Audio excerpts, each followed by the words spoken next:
I would like to call this council workshop to order. As we are aware, in accordance with the town's procedure bylaws, no decisions are made, but rather this is a meeting as an opportunity for council to be informed and have a discussion around various matters. Are there any declarations of pecuniary interest?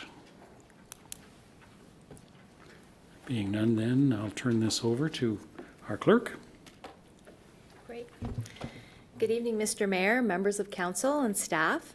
As you may recall, for several years now, staff have been conducting a review of our regulatory bylaws to better reflect evolving community standards, consumer interests, and public health and safety standards.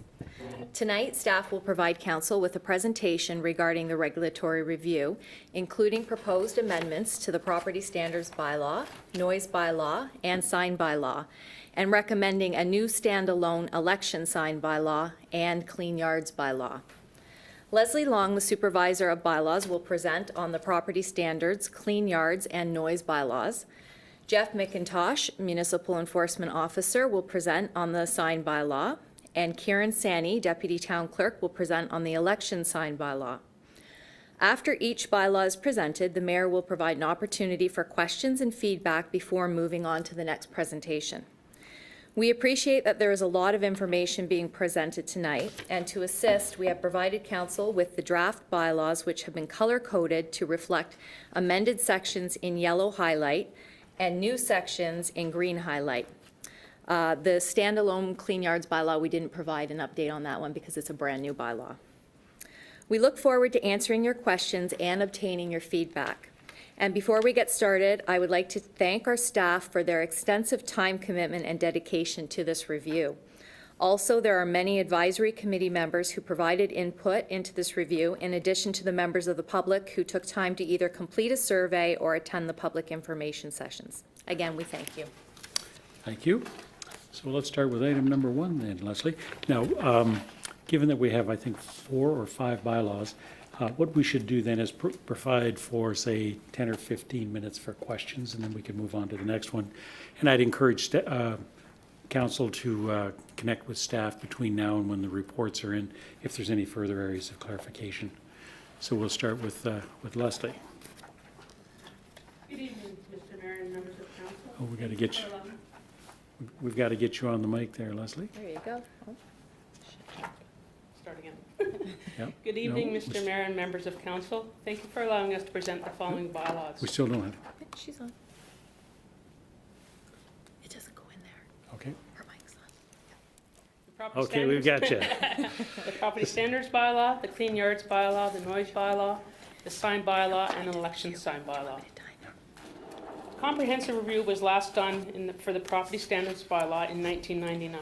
The bylaw has minimal standards related to interior and exterior properties. An invitation is required to do an interior inspection either from the occupant or a complainant into the interior of the property. Sorry. The authority to pass a property standards bylaw comes from the Ontario Building Code. The officer may attend any property without a warrant to determine whether the property conforms with the bylaw or it conforms with an order to comply under the bylaw.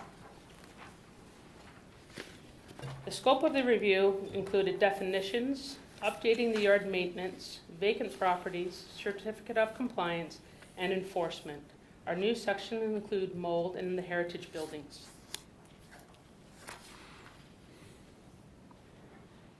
The certificate of compliance is a written report advising a law firm, an owner, or a real estate agent whether an order has been complied with under Section 15(1) of the Building Code. The Fire Code definition was just to explain the Fire Code over the Building Code Act. And also we've updated the sign definition to coordinate with our sign bylaw. And the biggest section of the property standard bylaw we added for definitions is all to do with the heritage properties, attributes, the conservation district, and the permits required under the Heritage Act. The first, the yard maintenance. Over the years, we've had concerns with vehicles being used as storage, food being left out to attract animals, Safety concerns around hedges for sightlines, and construction bins left in driveways that are not being used for a long period of time. And finally, the last one is furniture being left out in the exterior weather what is only used for interior purposes. Currently, the standards for vacant properties, which include a building vacant for 90 days, the owner shall ensure that the utilities are disconnected, and if the utilities are needed for security of the building, then they are allowed to be left on. The new section that we have added shall ensure that the openings are covered with a half-inch plywood, waterproof plywood, and secured with the painted and compatible color with the surrounding walls. This was put in under the vacant storefront report that was put through to council, and for the aesthetic purposes, we've added this section into the bylaw. So the new fees that we're proposing for certificate of compliance will allow us to have administration fees for when the law firms and owners and real estate agents ask for a compliance order. We can charge different fees relating to those requests. For like example, an apartment building, you would request you pay more for apartment building fee done over just a single family dwelling unit to be inspected. Our enforcement sections that we've updated, these sections were always used under the Building Code Act. We have updated them to show that they are existing, that we have the authority to do all these, but in our current bylaw that we have now, it was never listed as the orders and the appeals and the power of entries provisions. New section we added regarding mold. This was at a request we were getting through the Regional Health Department over the years. They were asking the residents to contact the town to deal with the mold.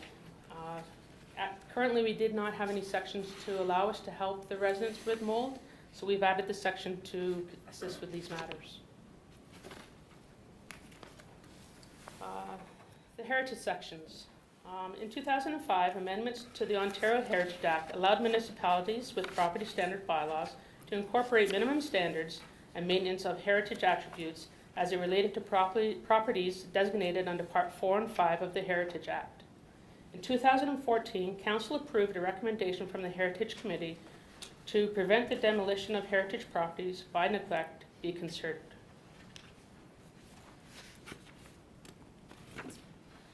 Adding the heritage sections into the property standards bylaw allows the town to ask for maintenance and repair standards to conform with the standards under the Heritage Act.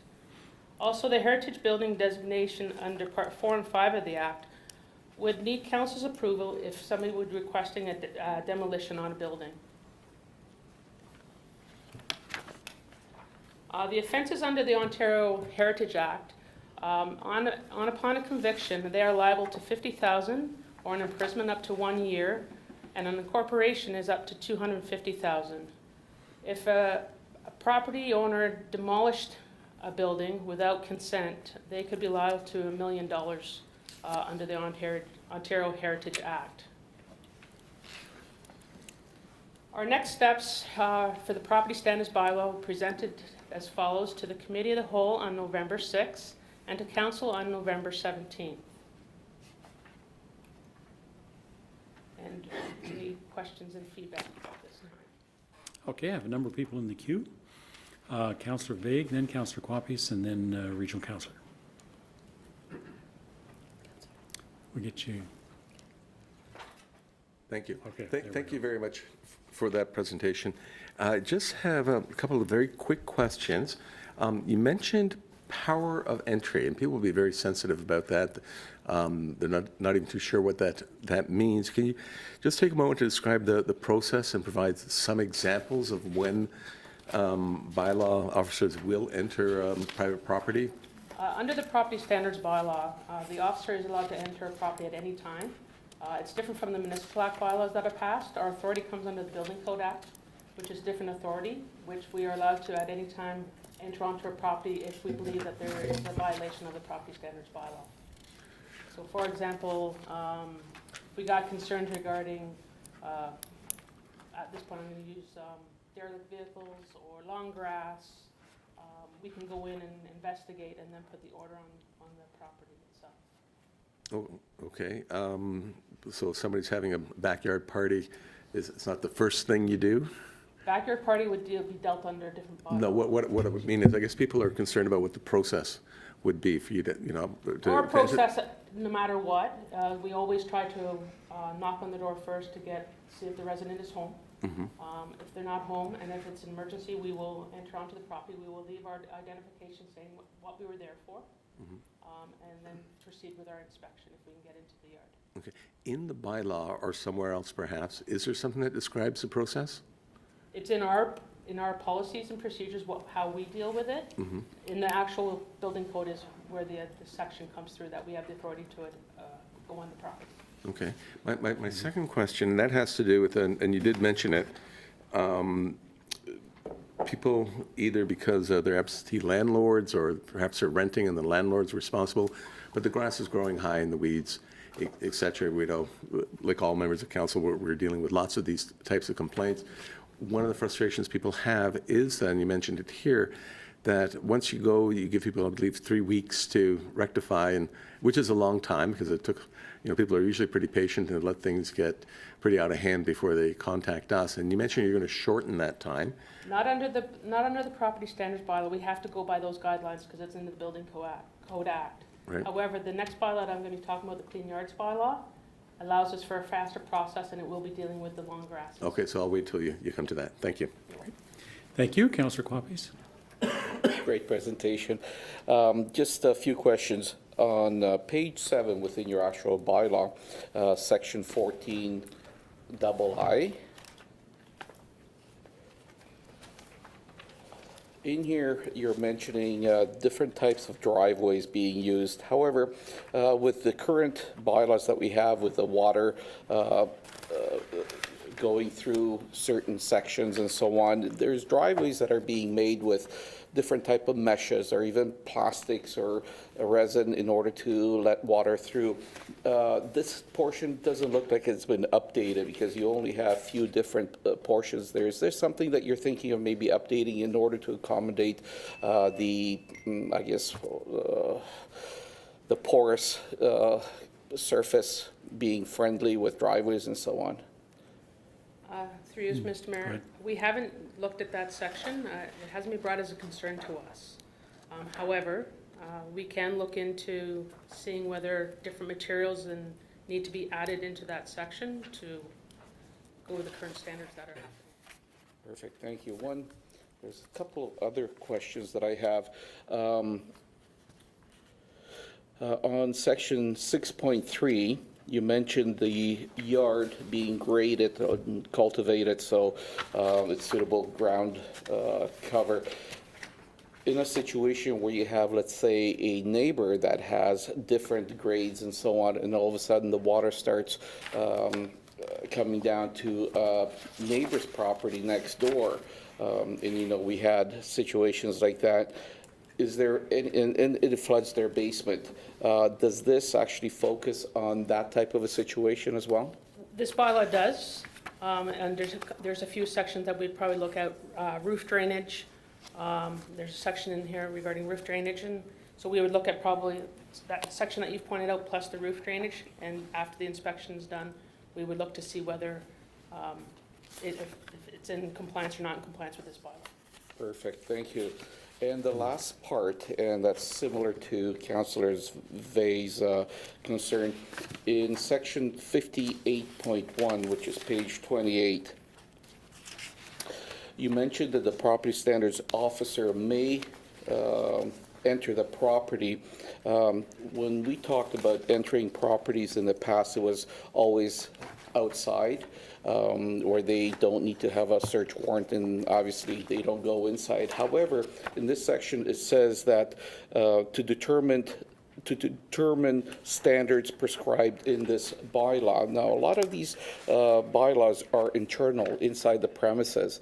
So my question is, there is no verbiage over here saying that they do not go inside of the premises. We need still permission for an internal inspection. and that would be from the complainant or a tenant. So is there any way that you're going to be clarifying that, yes, going inside the actual building still requires process? That's the law, that we still require permission to enter. We just can't enter to anybody's property. That's under the Building Code Act. The only place that we can enter without permission is the exterior part of the property. Okay, so my concern is just the way it's worded. It doesn't say that in section 58.1. I can look into that. Okay, thank you. That's it. Great, thank you. Regional Councillor?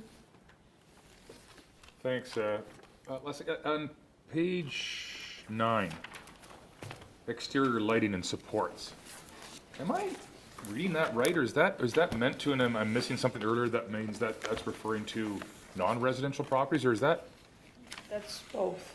it's both? It's both interior and, yeah. So we're now, this is new, so No, we're now. this isn't a new section. This is not. existing. Oh, it was highlighted in my, That blue was, the blue section originally, I was looking into some of the standards in regards to it, oh. but this is what's existing to date. So we have an existing requirement that exterior steps, walks, ramps, parking spaces, driveways that include all residential ones have to be lit. That's what it says, yeah. Adequately, yeah. So I'm in contravention of the bylaw if I don't have my driveway lit.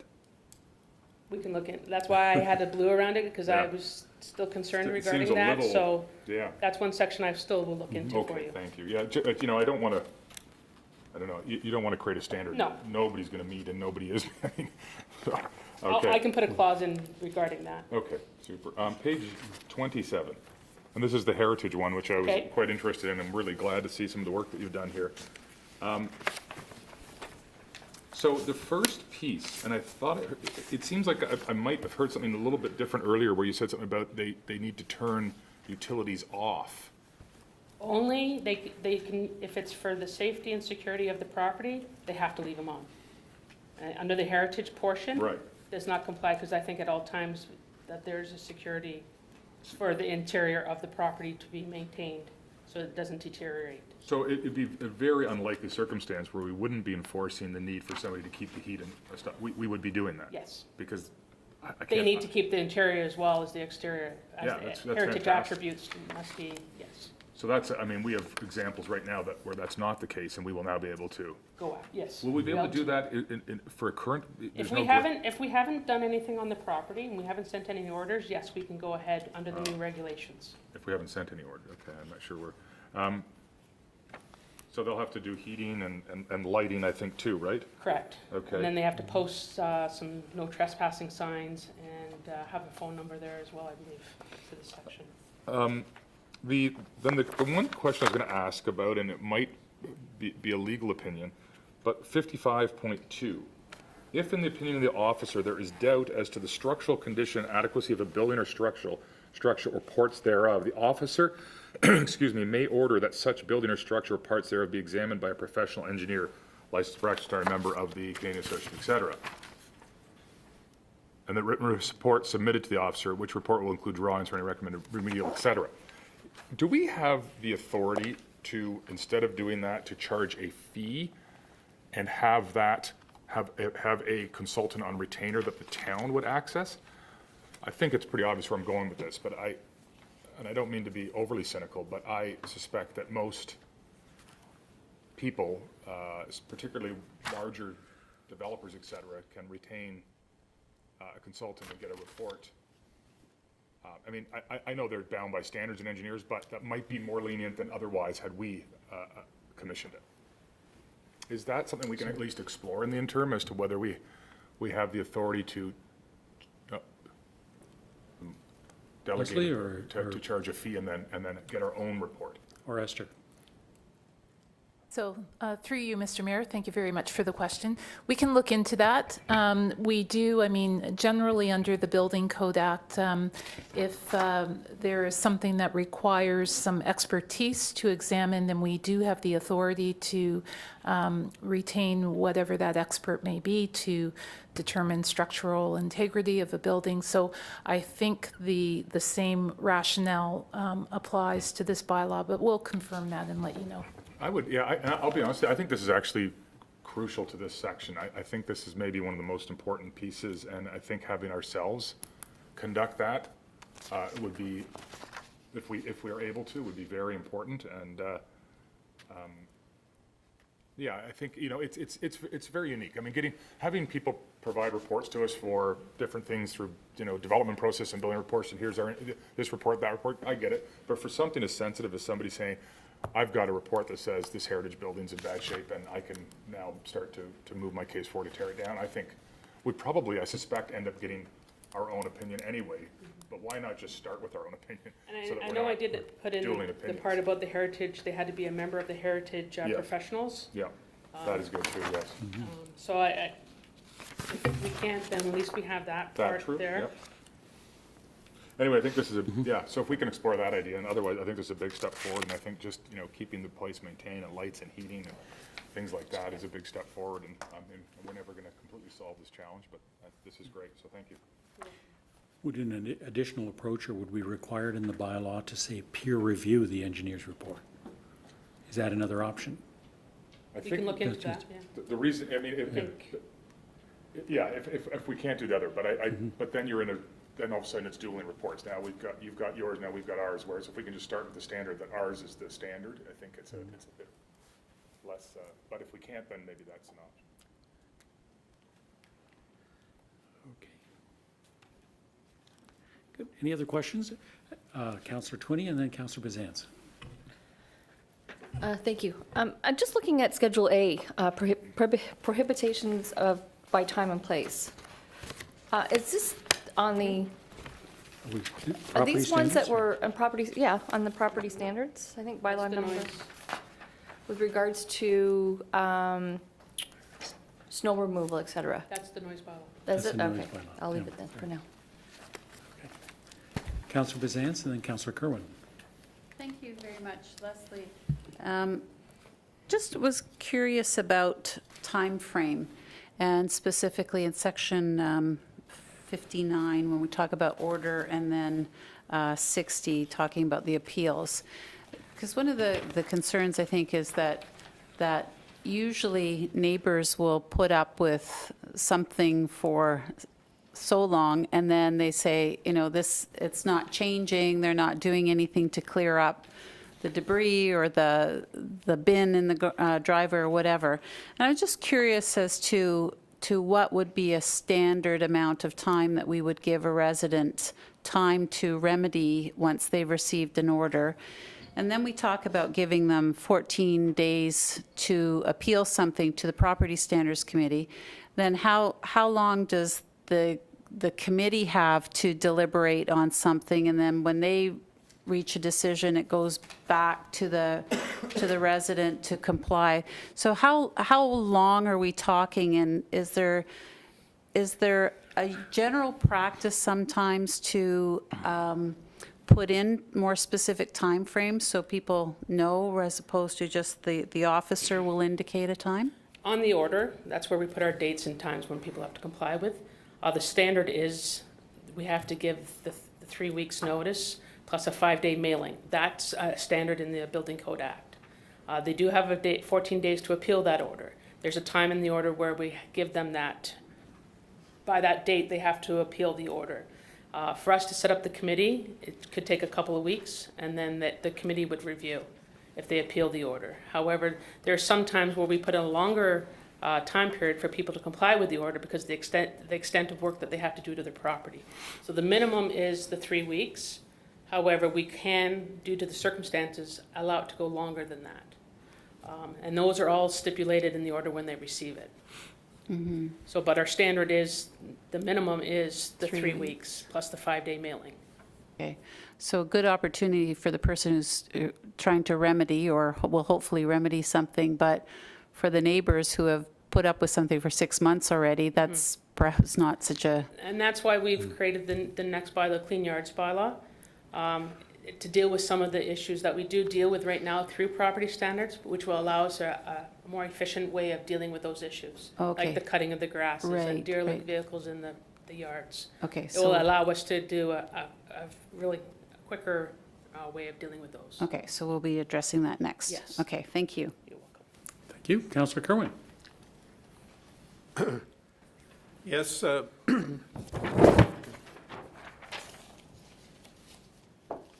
you very much, Leslie. This is my second time through this. I was out last Tuesday night, and staff once again did a fabulous job, and I'm only disappointed that more of the public weren't there, because it was a great presentation. But when you go, just 2 items, if I go to page 3, and I like this because Councillor Hempen spoke most knowingly about this, and that's heritage property.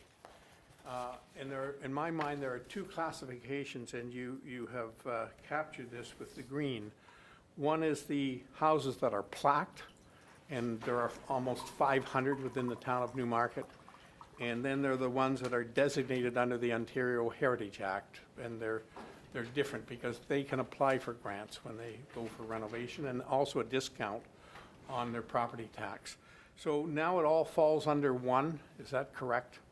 It doesn't really matter whether it's plaqued or It under. has to be designated under the Part 4 and 5 of the Heritage Act for us to deal with it. Oh, it has to be designated. Yes. So then. If it's on the designation list, it doesn't comply. It doesn't comply.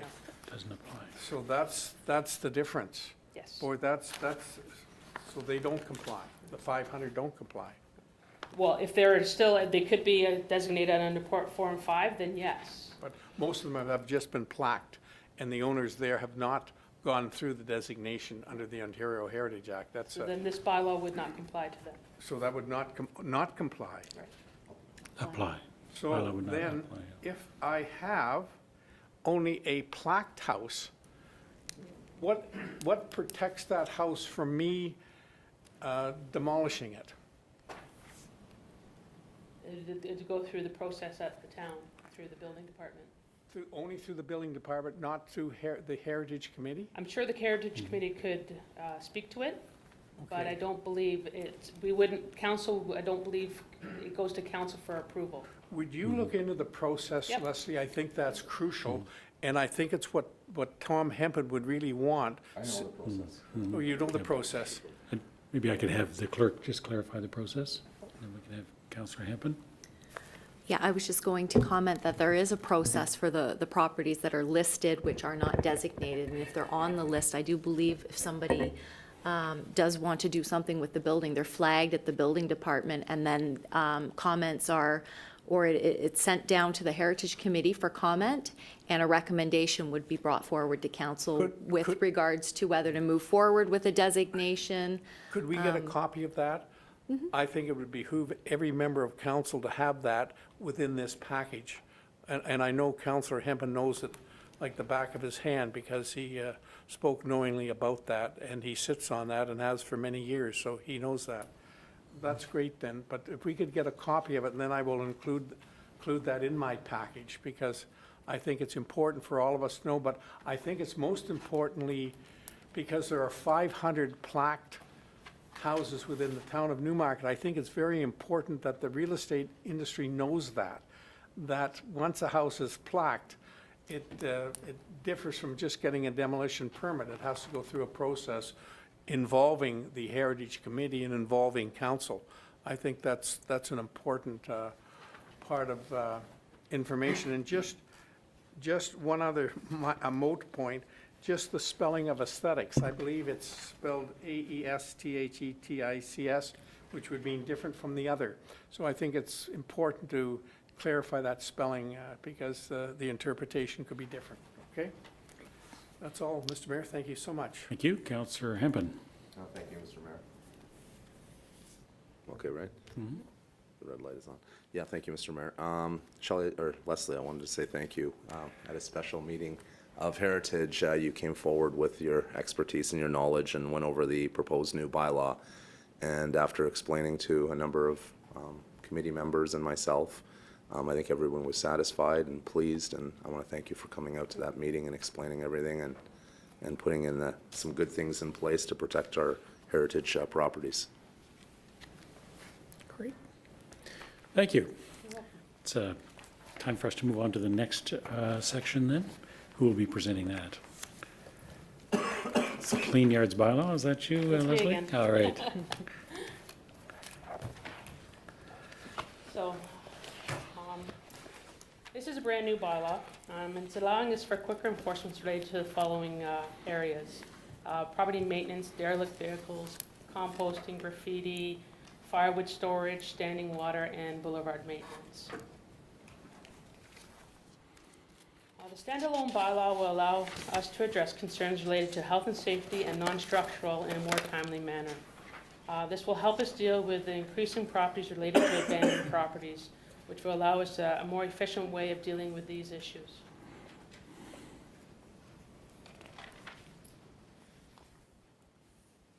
So throughout the Municipal Act, staff have been allowed to place orders on the property under this bylaw, and it will allow us to incur the cost to do any of the repairs to bring the property into compliance. This also will allow our contractor to go in and, within a timely manner, fix the issues that are happening through long grass, as an example. Instead of the 3 weeks, it would be, we'd put a time frame in the order saying maybe 72 hours or a week, and then if they don't comply with it, then we'd go in with our contractor and do the work instead. This past summer, staff received closely to 80 calls a month related to long grass. Passing this proposed bylaw will allow us for quicker compliance times. Currently, that is a 3-week waiting period before the town can act on a property through the property standards bylaw, as the legislation falls under the building code.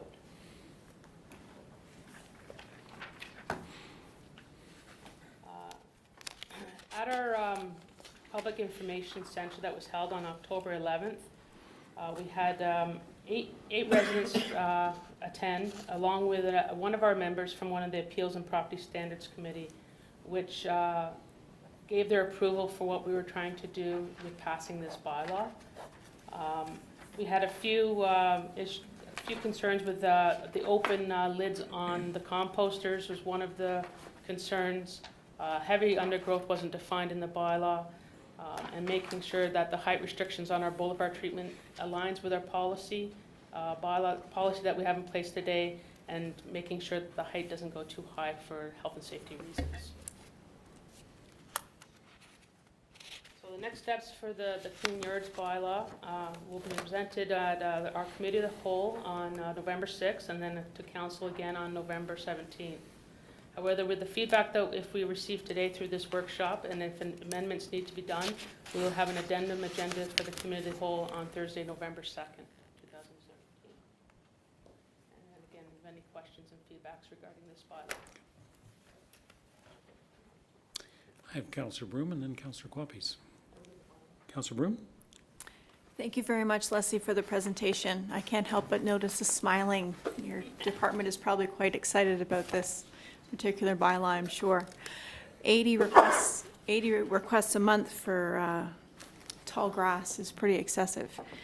Could you provide us an example if you sent your contractor over to cut the grass after the 72 plus hours?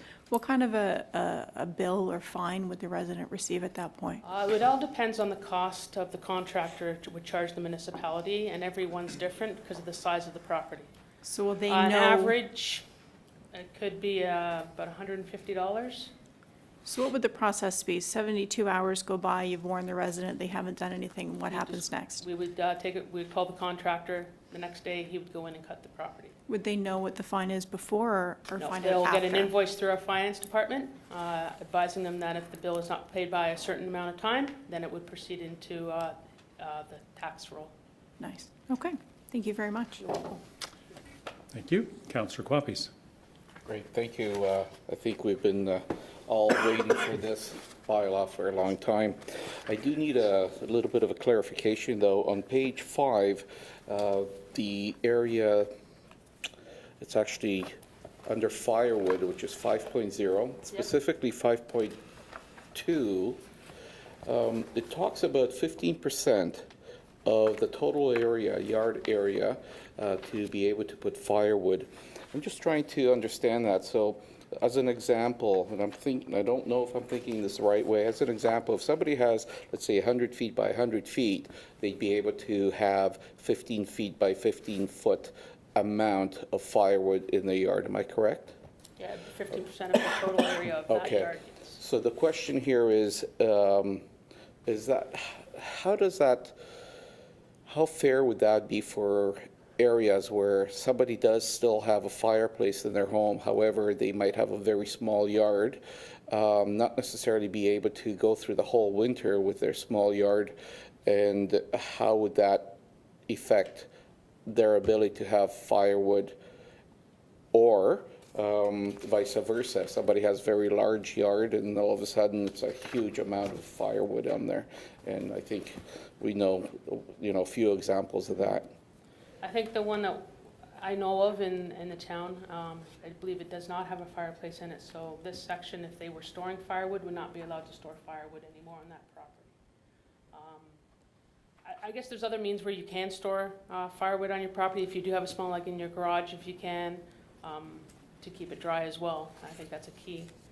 I know a lot of people do that. So the 15% was a standard that we found when we reviewed other bylaws in other municipalities. They use the same standards as what we have presented here today, the 15% of the total area of the yard. Okay, that seems to be the common best practices. Yeah. Okay, Yeah. thank you. You're welcome. Thank you. Councillor Bazance? Thank you very much. Just a couple questions, and boy, is this ever a timely bylaw to be talking about, given what we went through this past summer. And I know that the weather was quite conducive to the weeds growing and the grass growing faster. But when we talk in section 2.6, which talks about the weeds and grass on the property to a reasonable length, I think there was some debate as to what was reasonable for residents versus what was reasonable for the owner of the property. Have we got sort of a definition, or do you go out with your tape measure and say, okay, now we can give them an order? And Under the property standard bylaw now, what we've added is the unsightly out of character with the surrounding areas. I can add the same type of wording in this bylaw as well. The other thing that we can do, we can put a measurement in.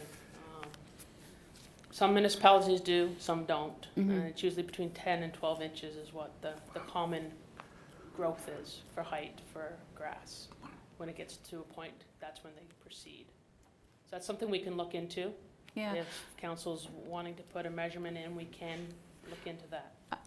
Personally, I think that it would be helpful to be a little bit more definitive, because then we could say, all right, here's what it says. If it's longer than that, then yes, we need to be chasing after the owner to get it cut. Otherwise, it's sort of, in the eye of the beholder, what is reasonable and not reasonable. So I personally, I think that would be something very useful.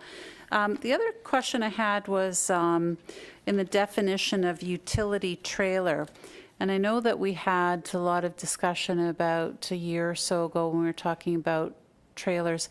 Would this include the caps that go onto trailers or onto trucks? Because I do notice that in some areas you have people who have stored that, that piece that sits on top of the cab of the truck or whatever.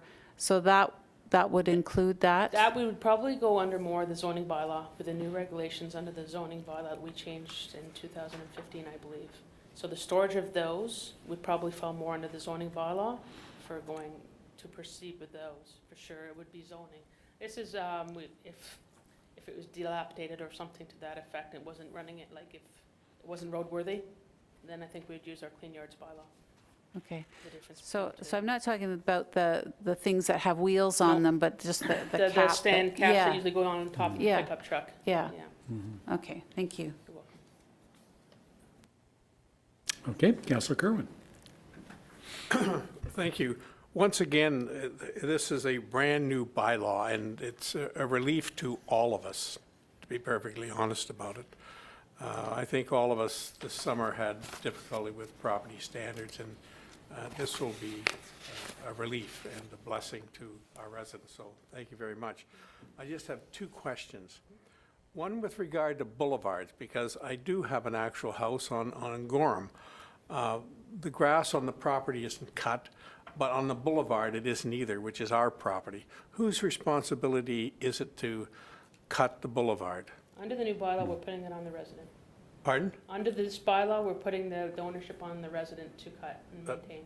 That's crucial.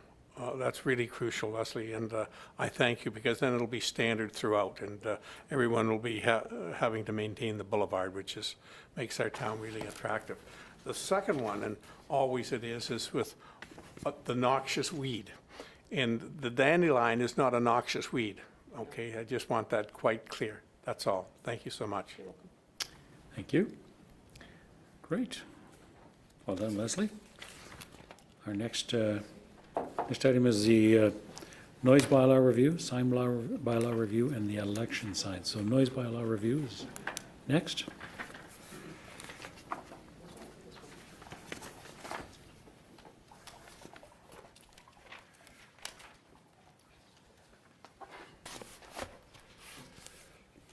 So in 2004, council passed the current noise bylaw, which deals with public nuisance.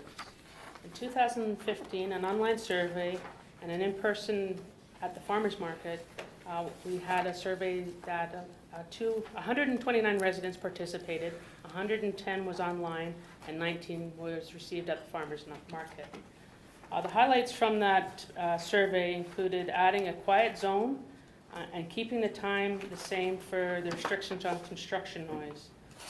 The results of the survey will be attached to our report, which will be coming forward to council. So the new section that we've added is quiet zones, and we've updated quite a few definitions. We've added quite a few definitions in this bylaw, as the bylaw that we have in place right now had about 5 or 6 definitions in total. So we've strengthened the definitions. We've updated our exemption clauses and the process for exemptions, and along with the enforcement section. So the new quiet zone that we've added is to deal with South Lake Regional Health Center, the nursing homes, retirement homes, and there'll be restrictions regarding the day and time what activities can happen in those areas. That's also, it's in our Schedule A listed in the back of the bylaw. An example for the quiet zones would be for garbage waste pickup. In a residential zone, it can go up until 9 o'clock. In the quiet zone is 7 o'clock at night. So there's an example of how we've changed the areas.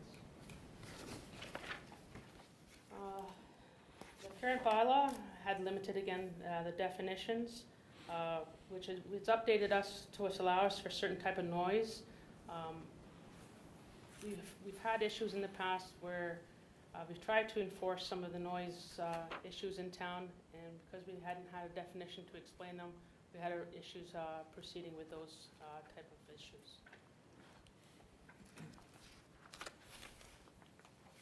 Again, the main sections that we've updated, construction, including the erection, alteration, repair, dismantling. We've defined event, which means a public event or a residential property, asking further noise exemption. Again, the quiet zone, as I mentioned earlier, is around the nursing homes, the hospital. And then we've also changed our definition for holiday to statutory holiday, which will include Boxing Day now. So what is an exemption? It allows individuals or businesses to make noise that is otherwise not allowed. Our current bylaw had limited reasons for exemptions. Our new proposed noise bylaw has exempted York Regional Police, Central York Fire Services, York Region Paramedic Services, the town and the region for operating their equipment such as snow removal, grass cutting, waste removal, traffic signals, and as well as when we reviewed the fireworks bylaw back in 2014-15, the 2 days that we do allow residents to use fireworks are Victoria Day and Canada Day, so we've exempted them in the bylaw so they don't need a permit to do those 2 days.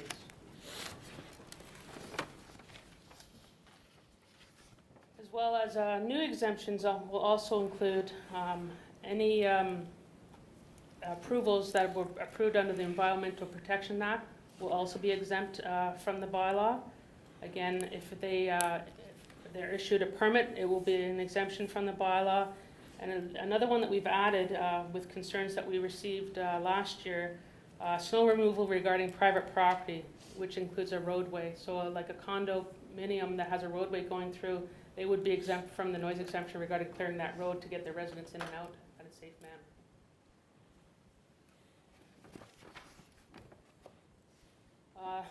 Regarding the process for exemptions, currently all exemptions are required for council's approval. Through our review, some municipalities are delegating that authority to staff, which will allow for efficient processes. Mayor, deputy mayor, and regional councillor and ward council will still be involved in this process.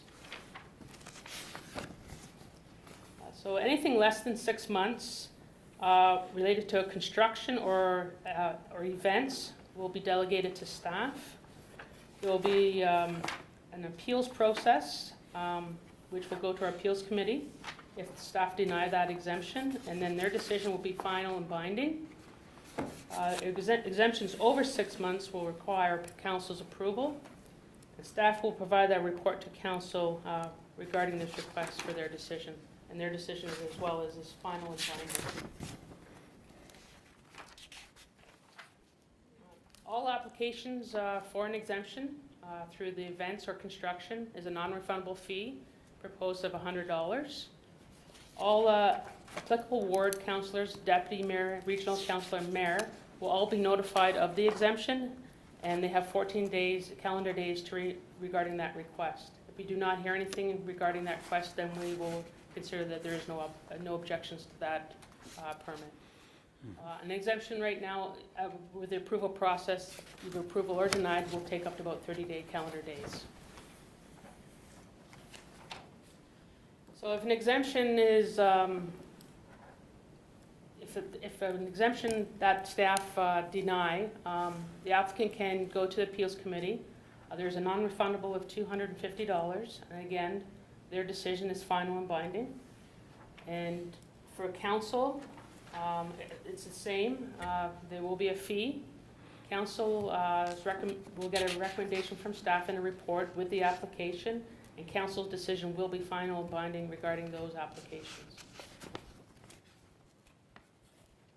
So the enforcement section is updated to reflect the legislation changes dealing with orders, failure to comply, the power of entry, the service, and penalties.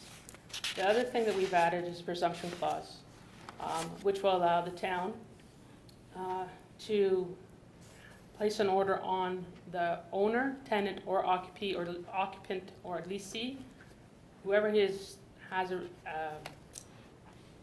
interest in that property, we can send the order to, and if needed to lay charges, we can lay charges on any one of those related to that property.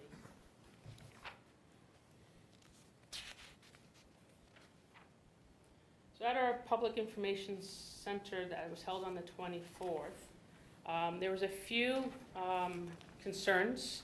One was the train whistles. Another one that was brought up was regarding the provincial guidelines regarding noise pollution. And the final one was the presumption clause. So through our research regarding the engine whistles bylaw, it was passed in 1943. The bylaw was 837. It was a standalone bylaw which has no connection with our current or proposed noise bylaws. A report was provided to council in 2015 regarding the jurisdiction of enforcement of that bylaw, and we have no jurisdiction to enforce that bylaw. As well as part of the bigger municipalities, when we did our research, they used the guidelines for noise pollution. The other municipalities, we don't. It is very costly to put those guidelines into a bylaw because you have to train each officer. Through my research, it's about $3,000 per person, and the equipment that has to be used is very, very costly. So we haven't proceeded with that, putting in the guidelines in our proposal today. So the next steps for this, the noise bylaw, we're presenting it at the November 27th Committee of the Whole, and Council for approval on December 4th. Any feedback that we receive from Council's workshop today will be part of our report that will be provided at the November 27th Committee of the Whole meeting. Thank you. I have a number in the queue, Regional Councillor. Thanks very much. Leslie, is there any chance you could declare my basement a quiet zone and send the bylaw to my children? No? Okay. No, sorry. Just a couple quick questions. I'm really glad you raised that part about the sound, the cost of the equipment and the training, because I was wondering about, I knew that the region does some stuff that other places do, but that makes sense, and I don't frankly get enough complaints to think that it's justifiable to engage in that kind of cost at this point yet. But when I look at the general prohibitions, the sort of the 3.0, which is really the meat of that's sort of what's not allowed.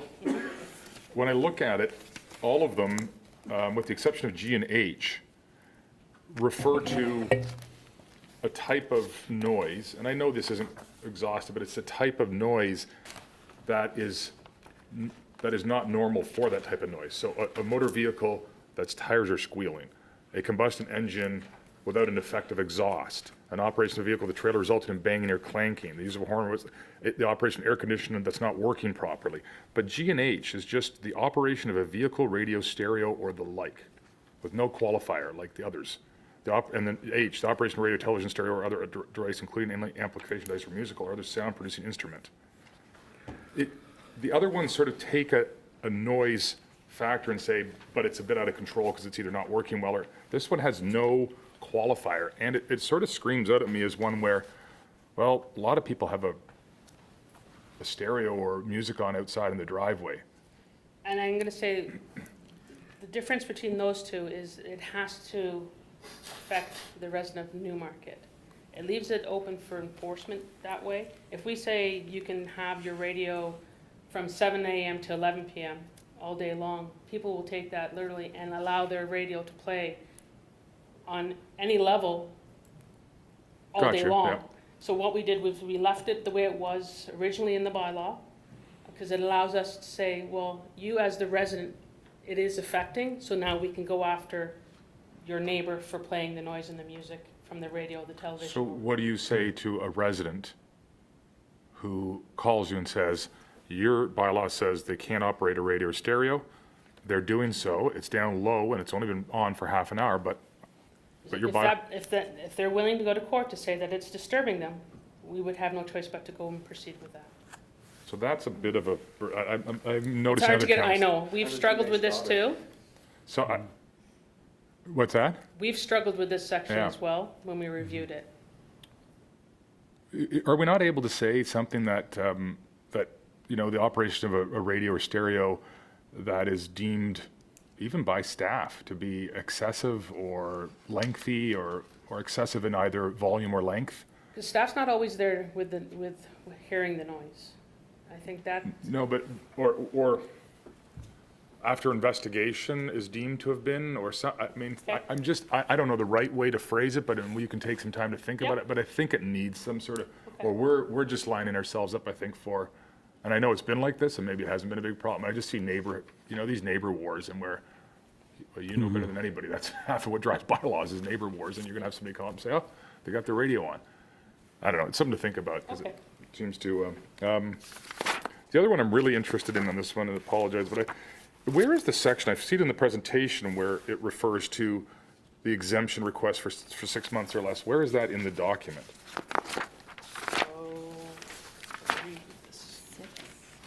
Grant exemption, Sorry? It- 6 point, section 6.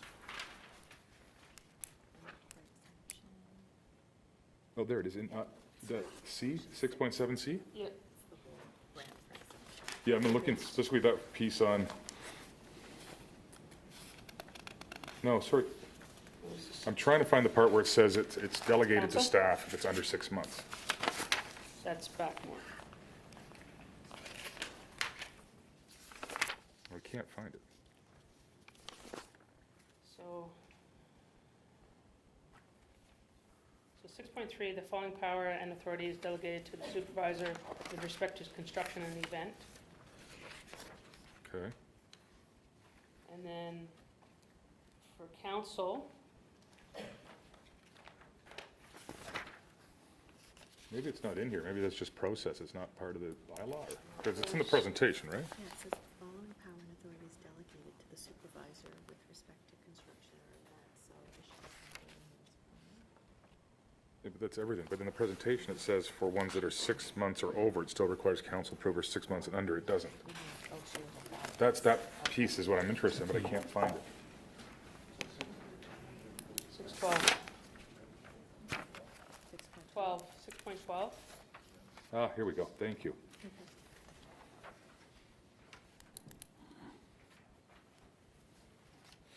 Somewhere in here, I still don't, that's where it's over 6 months. Somewhere in here, it must say under 6 months too. But Under anyway. 6 month is, Is delegated, and then 6 over point is...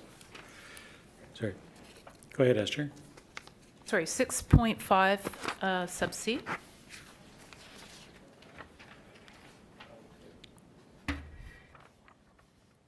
I think it's hard to see because of Okay. the Highlighting. highlight, the green highlight. Okay, so I guess where I'm going this way, how have we done this before? This one's making me a little, like, when I saw that there would be a staff delegation, boy, an exception of 5 months long is, well, to put it bluntly, exceptional. And I know we've done some things like this, but I would have thought maybe exemptions for one, staff, delegating to staff for 1 day or maybe even up to a week, but through the review, that's what we noticed through our review through other municipalities. They cut it off at the 6 months. We don't receive many for 6 months or less. It's more the week, 2 weeks is what we've in the past received. The bigger ones do go to council. I'm gonna say, I'm gonna use the Viva Next. That's a year-long exemption. That will still go to council for approval if those come in. and what have we done till now? It's always been council For everything? for everything. Yeah, I'm feeling a little nervous, like maybe over time, maybe we could try this but 6 months is such a big jump to delegate. Like, even a week or two, and because it depends on the type of noise too. If it's like all of a sudden we find out and the public the says, oh, the process. staff approved a noise exemption for a carnival for 2 weeks in a plaza in a residential area. I don't know, that's a big, Through the process, the mayor, the regional councillor, and deputy mayor will always have a say in that application, and then the ward it's up to 6 councillor months, that yeah. it's dealing with. So you always have that opportunity to speak to it, no matter what. So if you have concerns with it at that point, okay, so I'm just thinking out loud, could we set this up kind of like our, the process where it's, The bump ups. yeah, bump up? Is that possible, so that, put a section in. Yeah. Yeah. or look at that and let us know if you think Yeah. that makes sense or not? It's hard to say on the spot, but is that a possibility? We can look into that for sure. Okay, Report back through Thank you. our report to committee of the whole. Okay, Counselor Twinney, then Counselor Quapis, Counselor Vagan Broom. Counselor Thank you. Twinney. Thank you, through you, Mr. Mayor, to Leslie. Just a clarification. So with the exceptions, it talks to section, I don't have my glasses on, N, which is in green now, the use in a reasonable manner of motor vehicles and when utilized for the cleaning and removal of snow from roadway or private property. But then there's certain time restrictions. Can you just clarify so that is an added new part, is it? The roadway for private properties is new. That's a roadway for private properties. That's just roadways, and that's for the health and safety of the residents that are in that So condo snow co-op or- removal could be done during any time, but private property, so residential Residential driveways, still falls under the timeframes. which was in place before. Before, So correct. even now, and I didn't realize that because a lot of snow removal is done. If snow removal starts at 6 o'clock, 6 a.m., I mean, on a residential driveways, most people need to start getting out of there then to go to work. So right now, as it stands, really, they're not supposed to be removing snow. Correct. And does the change permit them to start sooner? Is that the change? No, we haven't changed that section Okay. of the bylaw. We left No. it at the same. So it's just the same as it is, that Yeah. part. Okay. Okay, thank you. Counselor Quapis? Thank you, Mr. Mayor. A couple of questions. One is, in the Schedule A, the prohibitions and time and place, had a situation where there was massive wind chimes out in front of other neighbor's bedroom. I don't see anything about that situation. It seemed like we weren't able to do anything about it. It was one of those neighbor-to-neighbor disputes, and this was a 4-foot chime that was very loud. You could hear a block away. And Is there any thought of putting something of that sort in there? After our review, through the review that we did take place, we did notice that nobody regulated wind chimes. It's something we can still look at.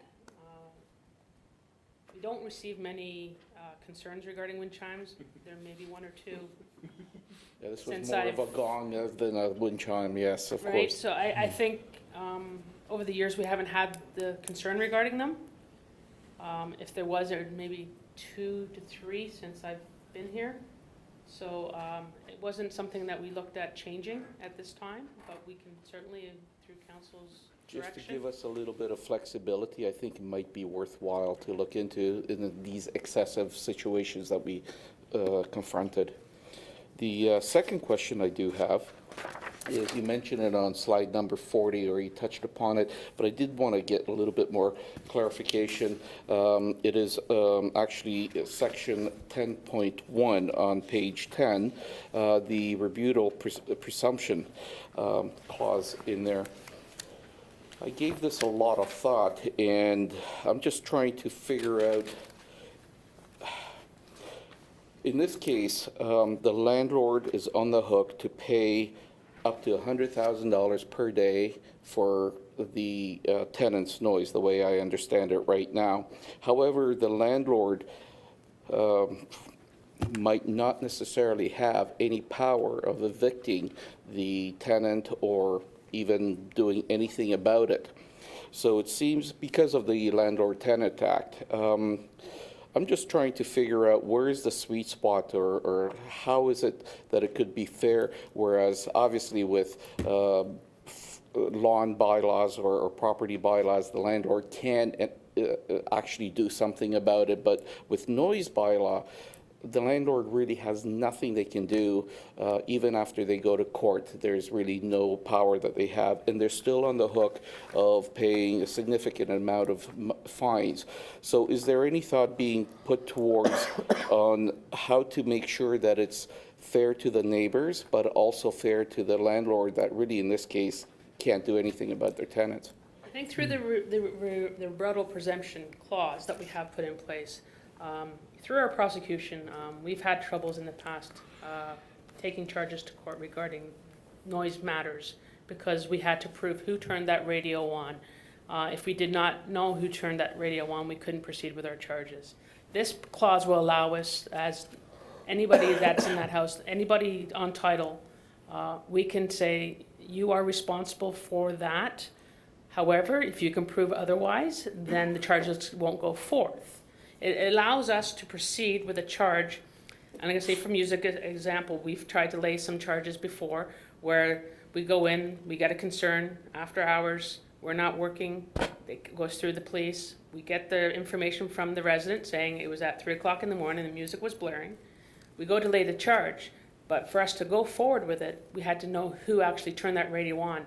This way we can go, you are the owner of the property, you are responsible for what takes place inside your property. However, if you can rebut back to us saying you weren't there at the time or anything, then we would go after the tenant or the leasee or the occupant at that time. They can prove to us who was there creating that noise, then we can proceed with those charges, who was there. So it just gives us another tool that we can try and resolve some of the noise issues going forth through our prosecution. I totally understand the reasons behind it and respect that. However, when I'm reading this, I really don't read that at all, that is the process and that's the intent. When you explain the intent to me, it makes total sense that it's going to be up to the landlord to prove before they start paying all these fines. But nowhere in here within any of the points I'm reading, that's the process or the intent of it is to make sure that or have the landlord have the opportunity to prove otherwise. Well, I'm going to say near the end of section 10.1, the noise bylaw, as the case may be, which presumption may be rebutted by evidence to the contrary to balance the prohibition. So if the owner can rebut back to us saying, this is who was there, this is who made the noise, we won't go after the owner at that point. We would go after their tenants or the occupant at that time. Okay. Because they have the lease agreement with them. So they know who's in that household. This just allows us another tool for us to to allow us to get, and I'm gonna say it's more for a homeowner at this point that we're gonna go after, and it's not gonna deal more with the tenants in that. It's gonna be for the homeowner that's having that loud party, but we don't know who turned that actual music on at the time. It allows us, you, the owner of the property, have to take responsibilities regarding that noise at that time. You were there, we don't have to know who actually turned that music on now, unless they can prove to us that they weren't there. Then we would rebut back and they would provide us evidence to move forward with other charges. Okay. Thank you. Cool. Thank you. Councillor Vague.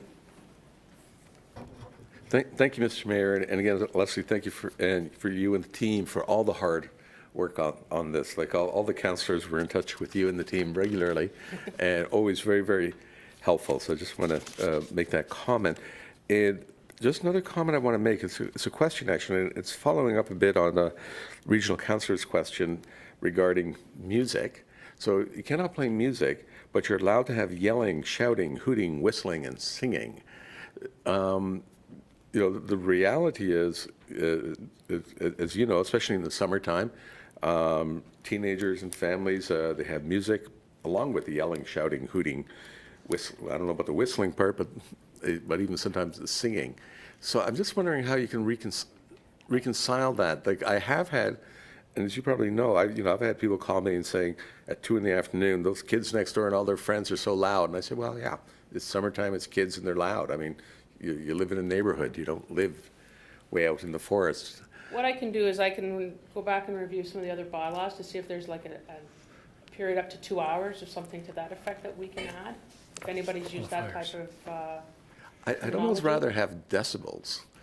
You know, decibels, that's the noise guidelines. Yeah. And then that gets into the training and the equipment that we'd have to purchase Right. regarding the decimal readings. Yeah. So that's, Yeah, just because I could see these things once again being used as a weapon in neighbor wars. And half the complaints you get are neighbor wars anyways. Yeah. So I'm just looking for a way to we'll avoid definitely look into that. those for sure, Yeah, because of the concerns that council has on those. okay, thank you. You're welcome. Councillor Broom. Thanks. Regarding exemptions, it looks like we're exempt from almost everything, so that we can conduct our work. My question is around contractors and agents employed by the town. Are they identified, like with the Town of Newmarket logo or something on their person to know that that's where they're from? That I'm not sure if our contractors have our logos on their shirts. I'm gonna say probably not all, because we do probably reach out to other contractors, would have their own logo probably on their uniforms and stuff. But they would be exempt because they're working on behalf of the town. Right, so if a resident was complaining about someone that wasn't easily identified as a Newmarket contractor, they'd find out after talking to you, you investigating who it is, and then letting the resident Correct. know. Is that something that happens? Do we get complaints about our own? Not I know- usually. I know when we were paving Mulock, we got some complaints about that because we did it in the middle of the night, but other than that, I have never, I think that was through the noise exemption, we did the region, that was for the region one. Right. Yeah, okay, thank you. you're welcome. Thank you. Now, I noticed on page 32 of the presentation, the old presentation, there's a reference to Boxing Day and the reference to the Retail Business Holidays Act. So just a bit of a heads up, I think York Region is looking at revising the exceptions to the Retail Business Holidays Act. So if that changes, you might want to give some further consideration onto that one. Next item is the use of fireworks on Victoria Day and Canada Day. I think that's new.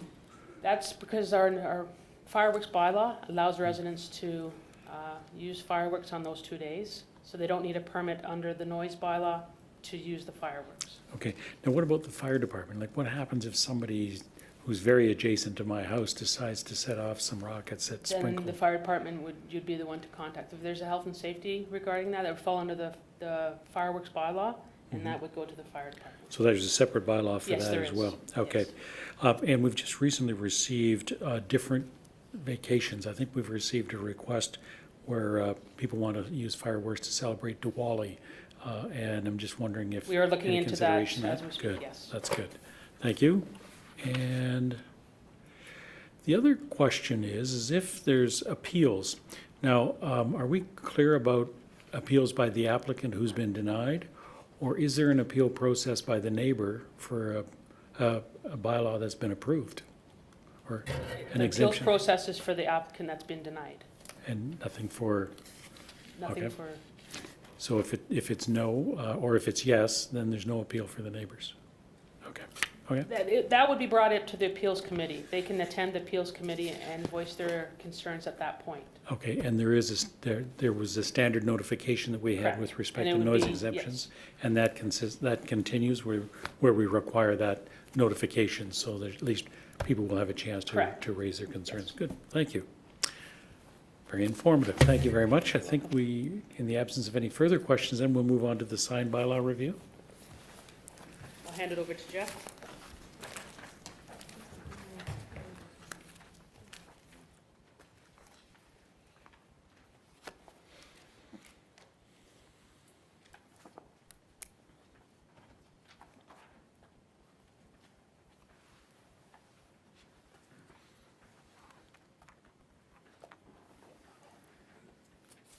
Good evening, Go and ahead. thank you, Mr. Mayor and members of council and staff.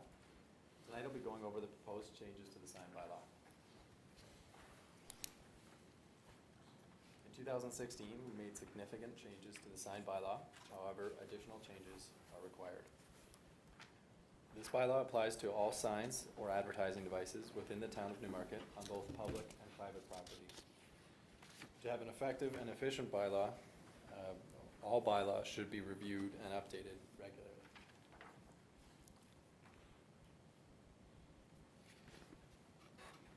The significant amendments to the sign bylaw include new and updated sections. We've removed the election signs from the bylaw and created a standalone bylaw specifically for election signs. We have also added a presumption clause to help identify the sign owner.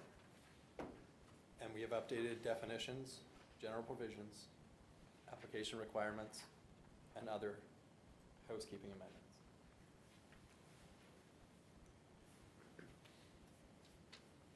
One of the new or removed sections is this election signs from the current sign bylaw and the creation of a standalone sign bylaw, or standalone election sign bylaw. This will now provide candidates with a smaller, more specific bylaw, and also attempts to create a standard among municipalities across the region. Kieran will be getting in greater detail during her presentation. New section of presumption clause. This will allow for better enforcement and assist with cost recovery for the town. It was recommended by our prosecution and mirrors the region's bylaw, along with other municipalities such as Aurora, Richmond Hill, Vaughan, and King, among others. As an example, if we see a sign on public or private property and we don't actually see who's erected the sign, we'll now have the ability to go after the person or business benefiting from the sign by using the name, business name, or phone number on the sign.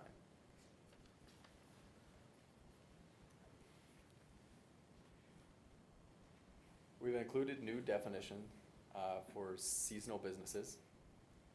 These are businesses that operate for 60 days or less, such as temporary garden centers, mobile fireworks sales premise, Halloween stores, or Christmas tree lots. The current bylaw treats these as regular businesses and limits them to signage as such. Updates to the existing definitions. We've included a diagram into the definition of site triangle to help with the interpretation, which I'll be illustrating and showing you in the next slide. Temporary signs have now been expanded to include temporary signs on fences, poles, and other signs. So here's the diagram illustrating site triangles. It's a little complicated, but I'll try and work through it, as it can be difficult to understand. This diagram is also not to scale, so it's important to note that. To identify where the site triangle is, you must start by locating where the curbs would meet at an intersection. And so if you follow this, the black line here is the curb. So if you follow it straight out to here, and follow it straight out to here, you get to a point of where they would intersect right there. You would then measure, there we go. We would then measure 5 meters back towards the curb to a point in both directions here, and you would connect a line between those 2 points, and that would create your triangle. No signs would be permitted within the site triangle for health and safety purposes, as they may obstruct the driver's view of pedestrians or other vehicles, or even distract the driver, causing an accident.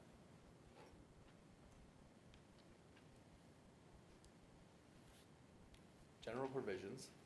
The town has been unsuccessful at effectively prosecuting businesses for putting up temporary signs around the town of Newmarket. We've been able to remove the signs, however, charging the businesses or recovering the cost has been problematic. Temporary signs are only permitted as election signs, nonprofit signs, open house signs, and residential contractor signs where the work is actually being done on the property by that contractor for 7 days before and up to 7 days after. We've updated the application requirements again. In 2016, we added the requirement for engineered stamp drawings to accompany larger sign applications, including ground signs, also known as pylon signs, and fascia signs, also billboard signs. We will now be able to ask for a construction review report from the engineer verifying that the sign was constructed or erected in accordance with the stamped engineered drawings. This will ensure the construction was done correctly and relieve the town from liability.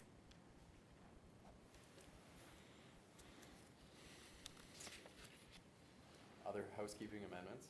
We've received feedback that there was some confusion with where some signs were permitted and where they were not. As an example, companies believed they were permitted to put signs on light poles in parking lots, where the intention of the bylaw was to not allow the signs on the light poles on both public and private property. We've now changed it to be that they cannot. In the regulations relating to ground signs, we've discovered a missed height restriction in open space and golf course properties. This is now to be consistent with the rest of the properties.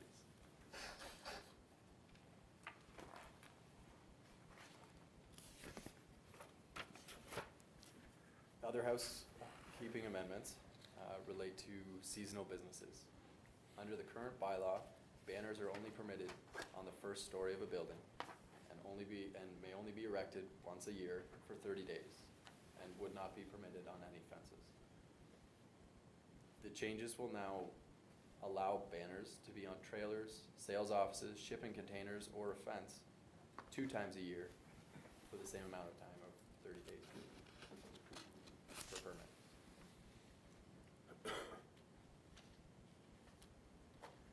We held a public information center on October 24th and sent out invitations to sign companies and posted the information on our website along with the newspapers. A couple of questions were raised during the public information center. One being, can the bylaw be used to address signs on utility poles? To answer this question, yes. These amendments will allow for greater enforcement, including signs put on telephone poles. The second question was, how does the presumption clause work for signs with only a telephone number? We would research the owner of the phone number and services offered, and we would use different tactics and strategies to enforce the bylaw.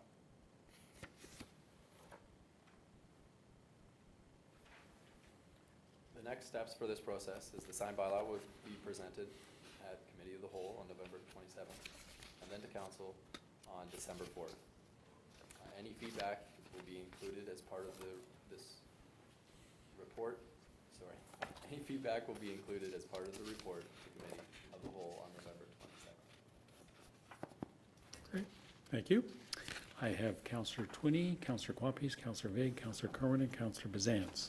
Counselor Twinney. Great, thank you. So as it stands with the new bylaw, with the no person shall erect, install, post, or otherwise display a temporary sign within the town of Newmarket. That's a new addition, correct? Now, how does this, and I'm a bit confused, when it comes to, with regards to the A-frame signs that we see popping up all over with regards to new developments, new subdivisions and new developments, because I believe that's in here as well. But there is quite a few, it seems to be quite a few of them now in the town of Newmarket. So just wondering about that, as well as the fact that a lot of them, I think, are in those sightlines and how we enforce that. So if you could just expand on that, that'd be great. Go ahead. Through you, Mr. Mayor. Those are considered, most of those are located on the A-frame signs, we'll call them, are also known as our, not a temporary sign, or portable sign. So all signs are not permitted in sight triangles. The sight triangles for the region are a little bit different than our roads. However, sorry, it's a lot to gather. Would I be able to get more of what you were looking for? Yeah, well, so new home development signs are allowed. They're not a temporary sign. They're a Correct. portable sign. Correct. So I guess I'm struggling, why is that a portable, so how do we differentiate the fact that a business owner isn't allowed to put out a portable sign, but home development, or new home development is allowed? Through you, Mr. Mayor. Do you mean, Because to be honest, it seems like on the weekend, like, they seem to go up mostly on weekends and stuff, and they're everywhere. It's like, it's, there's a lot, and there seems to be more, so I guess I'm just, Maybe Leslie can speak to it? Through you, Mr. Mayor. There's different types of signs, and the A-frames are more for your business owners on a daily basis. The temporary signs that we're talking about is your nonprofit election, which are only used at certain times of the year. So your election is when elections, your No, I understand. nonprofits are allowed when they have the events throughout the municipality. Those are temporary signs. The other ones are more portable signs, which we do allow. However, they have to get a permit. They're allowed it, for a business, you're allowed to bring it out every day and bring it back every night. An hour after your business is closed and an hour before it opens, you can put those type of signs out. So we're not restricting those type of signs. Okay. We're just restricting the ones that are, your contractors that are going around saying lights for, pot lights. correct. whatever. Those are the ones that we're trying Lights. to enforce. Okay, so that's helpful, thank you. So I guess to follow up with that, so with regards to, again, going back to the subdivisions, home builder signs, which they're so plentiful, and I find that they're there, they go up on Friday and they're there all weekend. They, for one, have to get a permit, Through both the and- region and the municipality. both the region and municipality. And two, are they allowed to keep them out overnight, or are they supposed to be taking them in, like the business? No, Monday morning is when they can take them down. So is that the same for a business owner? No. See, because they're only temporary on the weekend for the construction temporary signs, they're new home development signs, which we allow for Friday at 5 and Monday morning, I think it's by 7. So there's an exemption for new home builders? Yes, that they're allowed so many at each corner. There's the region's bylaw they have to comply with, plus the Newmarket's bylaw. So if Right. it's on a regional road, it's the region's bylaw that takes over. our But they don't have to apply with us if it's on a They do regional? if it's in our interior road, So it's in yes. interior, so say, for example, on the corner of Leslie and, or Davis and Leslie, or Leslie That and would be the Mulock, region. they would have to be the region, but not the town. Yeah, we don't dual them anymore. Are we dueling them still? yeah, Last time? Okay, so we are asking. We are, Yeah. which is good. Because I think, I'll be honest, I think it's becoming, there's signs out think we're there only allowed 10. advertising Innisfil, everywhere. And it's quite it's crazy out there, how many signs are out there, so. Mhm. And that's, that's region-wide. The region has their bylaw, and I think they believe they allow up to 40. We've restricted that 40 per company, I'll say, or developer. We allow only 10. 10 per company in Newmarket. in the town of Newmarket. Okay. Yeah, And I guess enforcement is just through, Our staff and the region's road staff. right, okay, thank you. Thank you. Councillor Quappies? Thank you, Mr. Mayor. There we go. Thank you, Mr. Mayor. Couple quick questions, just clarification of the triangle and the line of sight. We have different type of sections, definitions. How does that apply to, let's say, a driveway coming out of a shopping mall or a school or a park or anything of that sort? Specifically shopping mall, because there's a lot of times where we see the mattress sales and so on, and then it seems to be much closer to the road than what this entails. Go ahead. Through you, Mr. Mayor. We don't have setbacks like a site triangle for commercial properties or driveways. However, there would be other setbacks relating to those signs, requiring them to be a certain distance. I couldn't list them off the top of my head, unfortunately, but from the actual driveway itself, I believe some of them are 15 feet from any driveway for mobile signs. And there are certain setbacks, but it's not based on the site triangle. Okay. However, that could be something that's more looked into, absolutely. Okay. My second question, again, would be to shopping malls. If there's light posts and they decide to put banners, and a lot of them do, is there any changes in that? Let's say for Christmas or Easter or whatever, there is banners on both sides of the newly erected lights. Where are we with that portion? Through you, Mr. Mayor. We don't have any, we currently don't permit them. If it's a town light standard that we've put up signs, we're exempt from the bylaw, or the region can. But as for businesses putting them up, they would not be permitted. Private property would be exempt, so is that any difference on residential private property?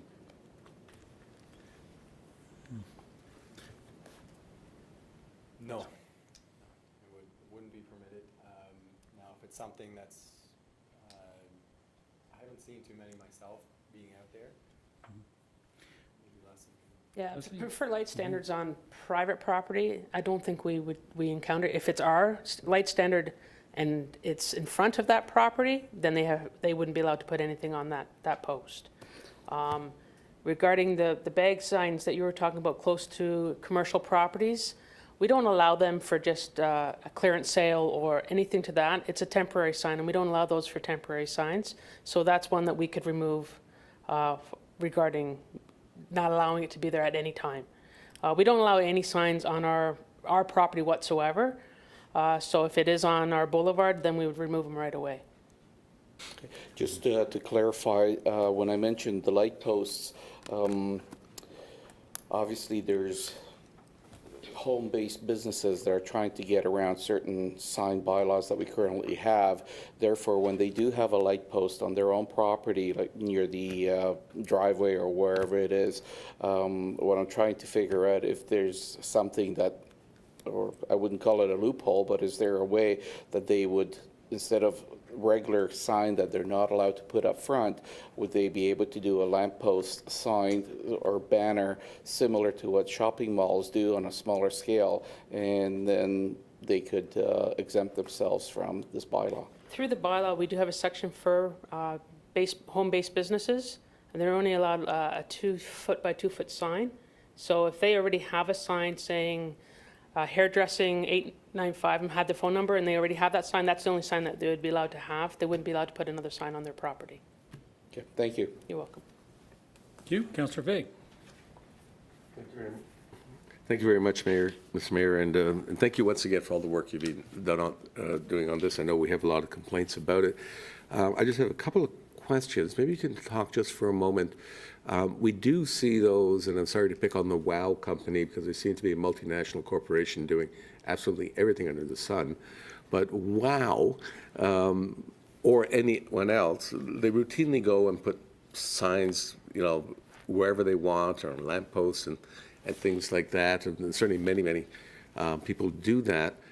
We haven't been as successful as we want to be on discouraging them from doing that. So how are we going to discourage them from doing that? Like, is it that if the bylaws picks up Company X's sign, we could automatically fine them? Or how are we going to deal with this? Like, sometimes we have signed bylaws, but there seem to be no consequences sometimes. Jeff, go ahead. Through you, Mr. Mayor. Yeah, in the previous bylaw, we attempted to go after sign companies for doing just that.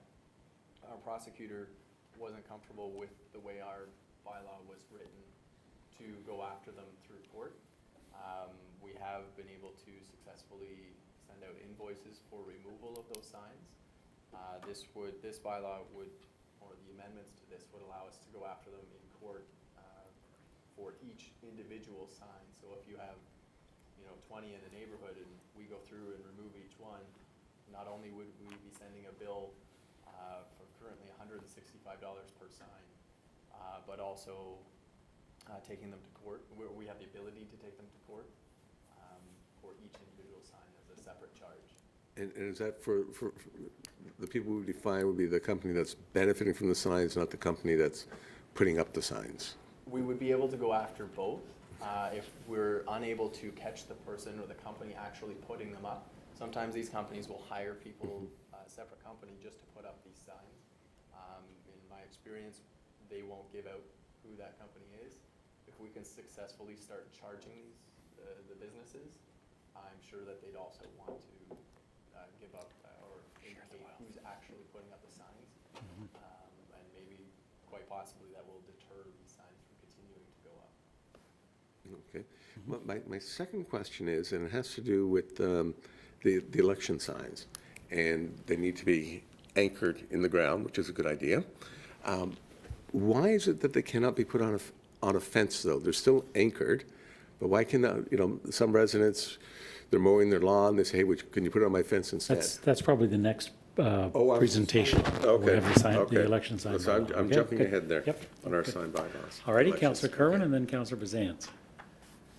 Well, first of all, I'd like to compliment staff from separating the sign bylaw from the election sign bylaw. And the question that Tom Vague asked tonight, I asked a week ago on Tuesday night. It was the same thing about signs, election signs being on a fence, so that'll come next. But a question I have is the regional bylaw in sync with the municipal bylaw?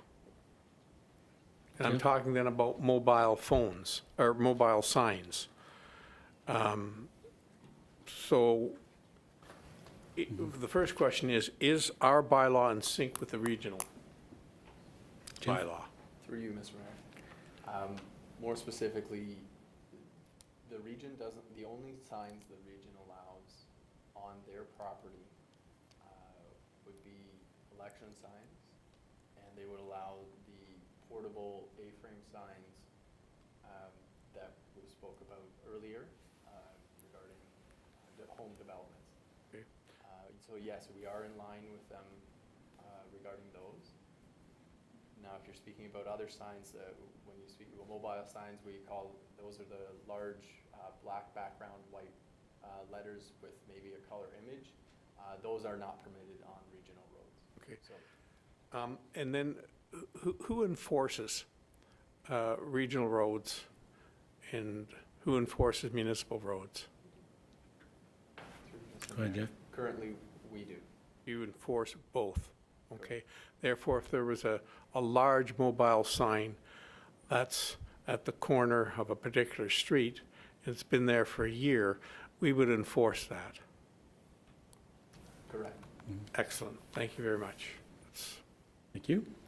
There could be circumstances regarding those type of signs where the region has asked us to allow them to go on regional roads as well. So there is sometimes that the region has a few out there right now regarding their programs, so we do allow them. But normally not for a private business.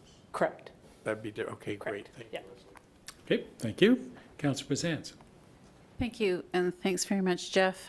Just a question about the Realtor open house signs.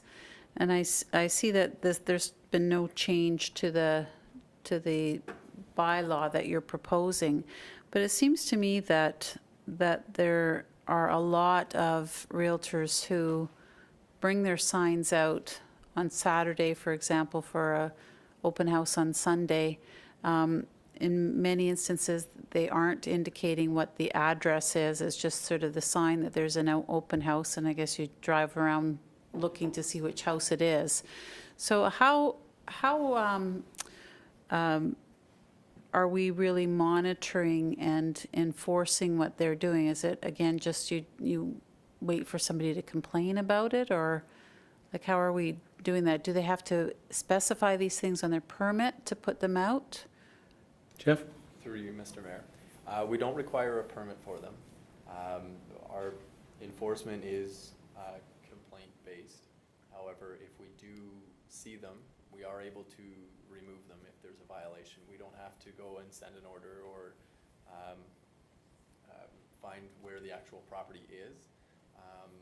We can simply remove the open house sign and then contact them, the real estate agent, and advise them of their violations. Yeah, because it seems like, you know, on the one hand, if they want to be advertising that there's an open house the next day, then to leave it out the day before maybe isn't such a bad thing, but to only expect that they have to put it out the day of an open house and have people sort of violating that by law. I guess I should flip it around, and then perhaps what I'm suggesting is if you give them 24 hours to put a sign up, that gives them an opportunity to promote the fact that there is an open house coming the next day, and maybe we'll see them being a little bit more compliant with the bylaw as opposed to trying to sneak it in and get an extra day of promotion. And through our sign blitzes, we try to do them often, and we use our parking enforcement staff as well to help us out with those on the weekends. So we have done blitzes in the past where we ask staff to, you know, if it's regarding I think at the beginning of the bylaw, we said if you see the real estate signs, they have no address on them, then please remove them, because they've all been notified through different means. So we can do another blitz shortly. And keep those blitzes going best that we can with the resources we have. So, Yeah, because I don't think that the objection is so much to the open house signs as to the realtor signs that are just sort of blitzed all over the place, and whether they relate to an open house or not. I mean, and those are the ones we'll be trying to, if they That's don't have right. the address on Yes, there, those are the yeah. ones we're trying to enforce. Yes. Yeah. Okay, thank you. You're welcome. So if we permit developers to put up weekend signs as to where they are having sales, have we given any consideration to requiring permits for the real estate signs? If it's happening, could it be an income source for us? And could we better regulate it? Just a thought. Okay, Give we'll it look into that. some consideration. Okay. The other question, and I think Councillor Kerwin touched on that, and that is being in sync with the regional signs. I know the signs themselves. Have we given any thought to using the same sightline parameters as the region has, so that we know that, let's say, if the region is more restrictive than we are, then everybody knows that 10 feet is 10 feet, whether it's a regional road or a municipal road or anything else. Would there be a benefit in having the sight line? If the sight line is important for the region, and maybe we should think about using the same sight line. A, it's better for the customer, it's easier for them to understand, and B, it's easier for us to enforce. And if we go to the more restrictive one, then I think it's maybe in the best interest of our residents as well. we'll look into that for sure. Just another consideration. Okay, good, thanks. Now, are you on to the next one? No, you're not, Jeff. No. Thank you. Appreciate you bringing this forward to us. Okay, the next one then, it's election signs. I thought it was back to noise bylaws, but it's election signs.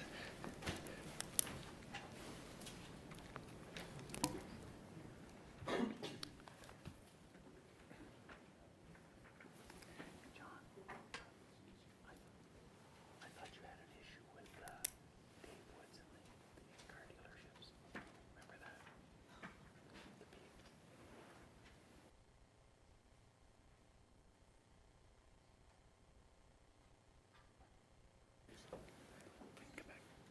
Go ahead, Karen. Great, thank you, Mr. Mayor and members of council. So for this part of this presentation, I'd just like to begin by reiterating what Jeff had already mentioned, that a standalone election bylaw has been created for the town using most of the sections that are already contained in Newmarket sign bylaw. With a few major exceptions, most of the regulations being proposed have not changed. The second aspect I'd like to highlight is that municipalities across Ontario are reviewing or updating their election sign bylaws because of recent legislative changes to the Municipal Elections Act. As such, a working group formed with staff from across all regional municipalities, including the region, have taken this opportunity to review all local bylaws with the intent of developing consistency across all 10 municipalities, and have subsequently drafted the bylaw that is being presented today. I would also like to mention that the bylaw is being reviewed by external legal counsel, and that the cost of this review is being shared by regional municipalities.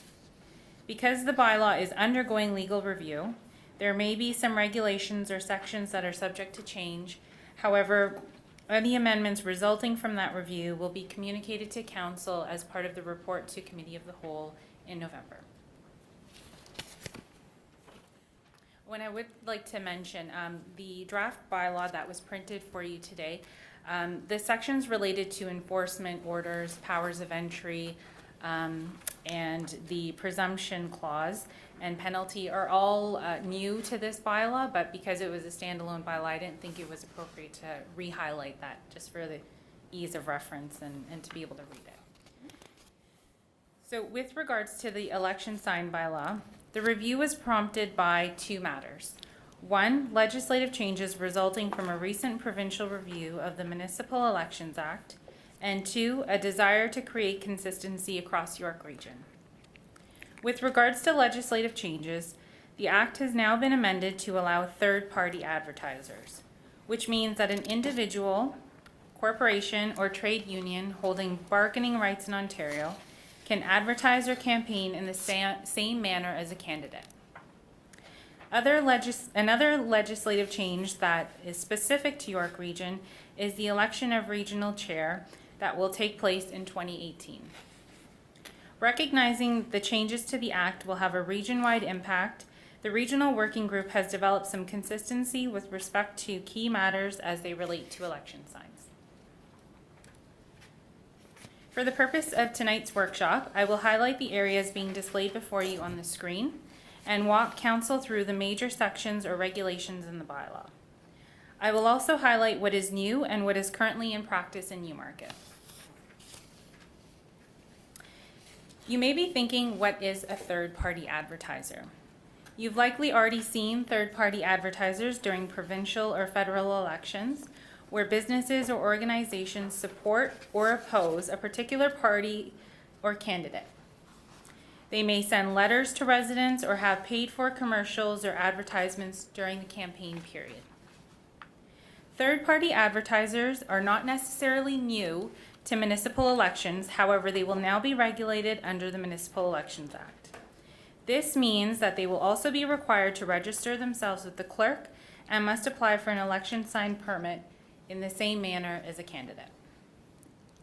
Because this is a recent change to the Municipal Elections Act, regulations for third-party advertisers are new in the town's bylaw. In addition to races for municipal offices and school board trustees, voters across York Region will now be seeing a new race on their ballots in 2018, and that will be for the regional chair. The regional chair position is currently filled by a process at regional council in which all local municipal councillors who also sit on regional council elect a chairperson. Given that the regional chair will be elected in the same manner as all offices on municipal council and school board trustees, candidates running for this position will also be permitted to display signs for the purposes of running their campaign. In response to regulations regarding third parties, the town is proposing adding new definitions for third parties, and these are displayed before you on the screen. I would like to note that these definitions are consistent with the Municipal Elections Act. The town's bylaw currently states that signs cannot be erected more than 30 days prior to voting day. However, with regards to the importance of ensuring consistency across the region, staff are recommending that signs only be permitted to be erected 28 days prior to voting day. This aligns with York Region sign bylaw and will assist with reducing confusion for all stakeholders. The last day for which signs must be removed has not changed and is recommended to remain at 3 days after voting day. Improperly placed signs that are removed by town staff will not be returned to candidates or third-party advertisers until after voting day. This is a new section in the bylaw and it aligns with York Region's regulations. Since there will be additional signs going up in the town from third-party advertisers and regional chair candidates, more signs will in turn be removed. As such, returning signs that have been removed after voting day will assist with the overall administration of the election sign program. The maximum size of election signs has not changed for the purposes of the town's bylaw. However, it is recommended that all signs be erected in a manner that is not higher than 2 meters above the ground, and that all signs be affixed or anchored to the ground. So this, for example, through the use of wooden stakes or metal H-type frames that hold corrugated or bag signs. So requiring all signs to be affixed to the ground is a new requirement for Newmarket. This means that signs can no longer be displayed on fences, and this was a requirement that was drafted in the bylaw based on a best practice review across the region. With regards to the erection of signs on public property, this section has not changed in the bylaw before you today. Election signs are currently not permitted on town property and can only be put up at regional intersections in accordance with the region sign bylaw. With respect to signs on private property, the property owner, tenant, or occupant's consent is still required prior to putting up the sign. The town's current bylaw also places limits on the number of signs that can be erected on private property to assist with sign proliferation and pollution. The current bylaw permits 1 sign per candidate unless the property is a corner lot, in which case 2 signs can be erected on the property. In keeping with the principles of fairness and consistent application of the bylaw for all homeowners and tenants, the bylaw presented today recommends a limit of 1 sign per candidate or third-party advertiser, regardless of the property being a corner lot.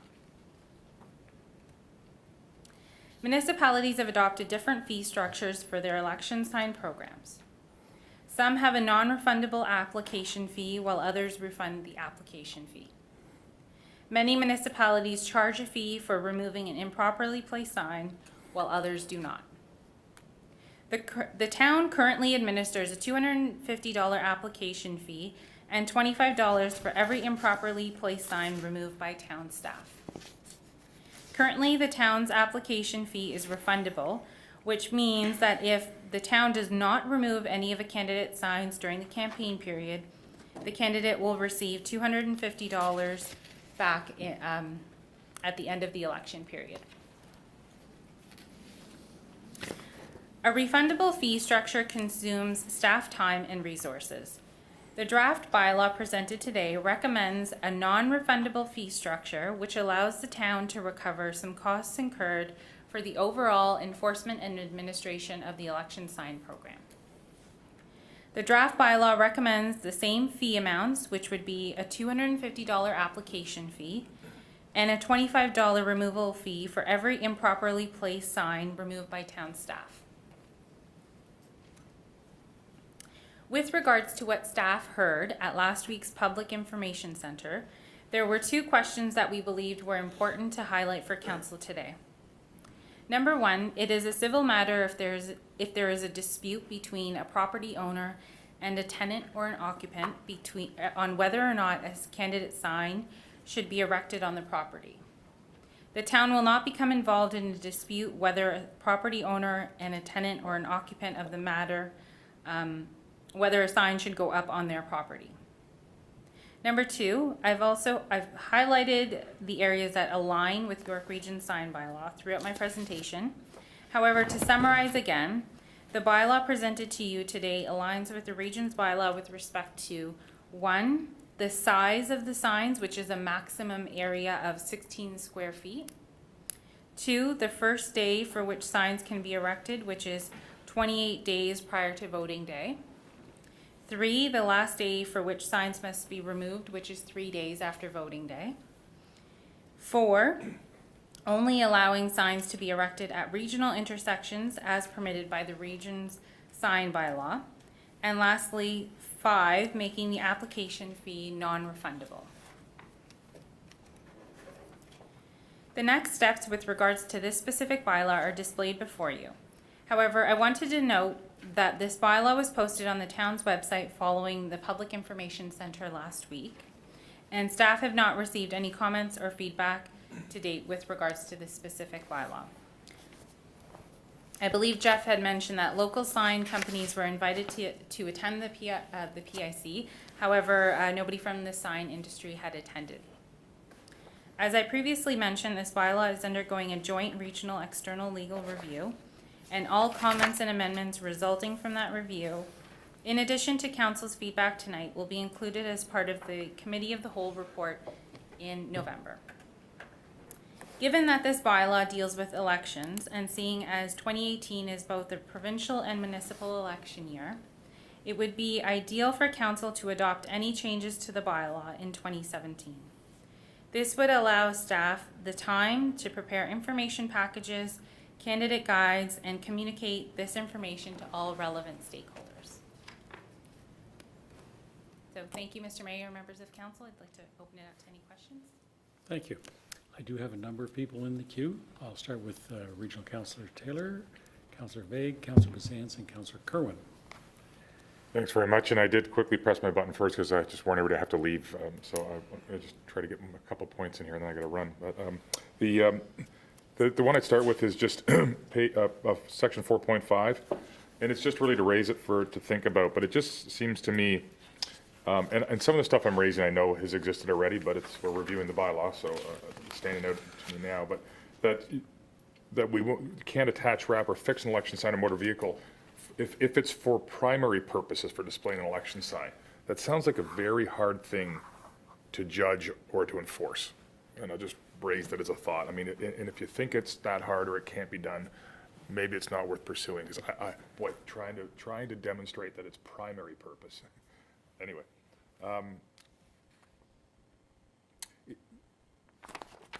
was 4.8 is not new, is it? Or is it about not being able to put an election sign in any ward they are not officially nominated? It is new. I was wondering. I don't remember that. And so that one, I guess, what I worry about is residents put up election signs often. They just get a sign from an event or they ask for one and they put it up because they like that person so much and they're not in that ward. So I guess you can go over and say something, but in terms of really enforcing it, it'd get a bit tricky. And so,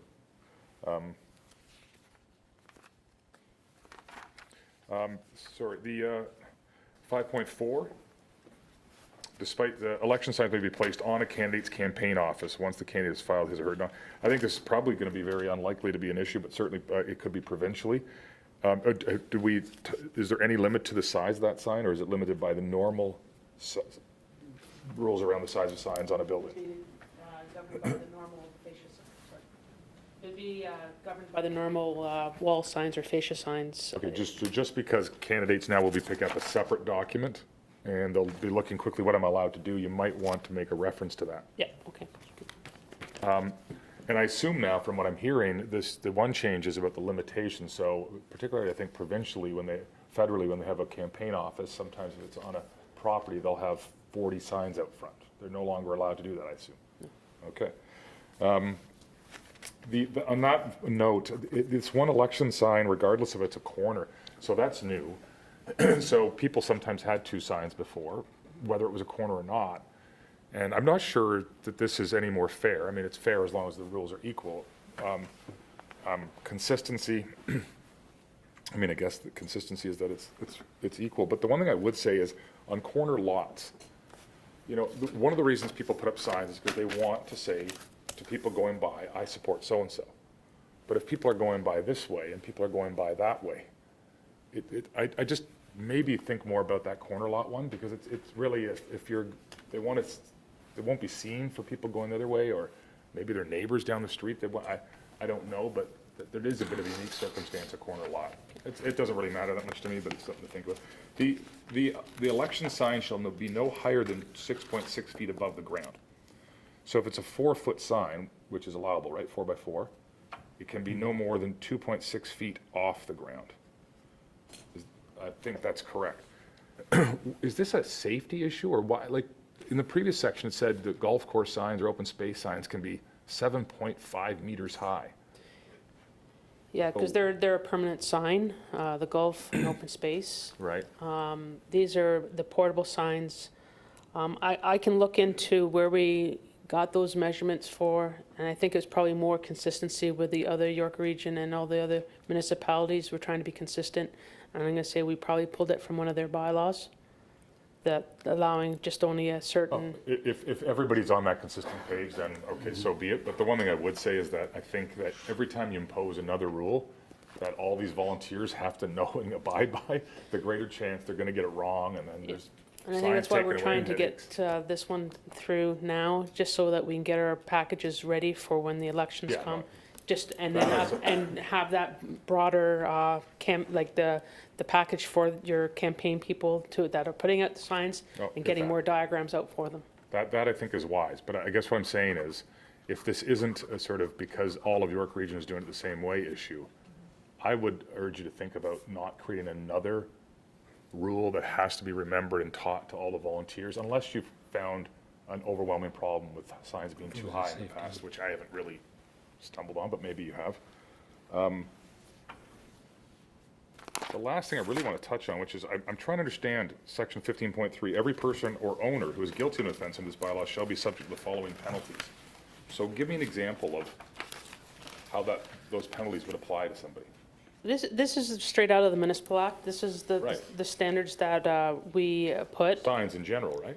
This is just, yeah, this is a blanket penalty section that you pull from the But municipal this act. This is for if we take you to court, these charges can be imposed. So why would you take somebody to court under the election sign rules when you have the right to remove their sign and We can and still fine do them? both. So why would you? I'm going to say if there's somebody out there that was very belligerent with putting their signs out, and it costs the municipality time and to enforce those regulations, we can impose the fine and then also take them to court regarding being against the bylaw itself. We haven't, I don't think in the past, had to take anybody to court, but it's regulations that from the municipal act we put in all our bylaws now to be consistent. With the enforcement section. I guess I think about that, just because you've already got a penalty system and somebody sees another one, and just like me. This my isn't first thought is I changed. don't get that. How does that work? We haven't changed the penalty section. Okay.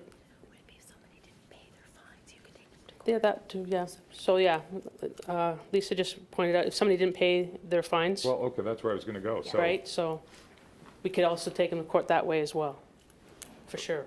But So we haven't done that, have we haven't done that in the past, no. I'll let it go. We didn't have the section yet. Yeah. Okay, Counselor Vague.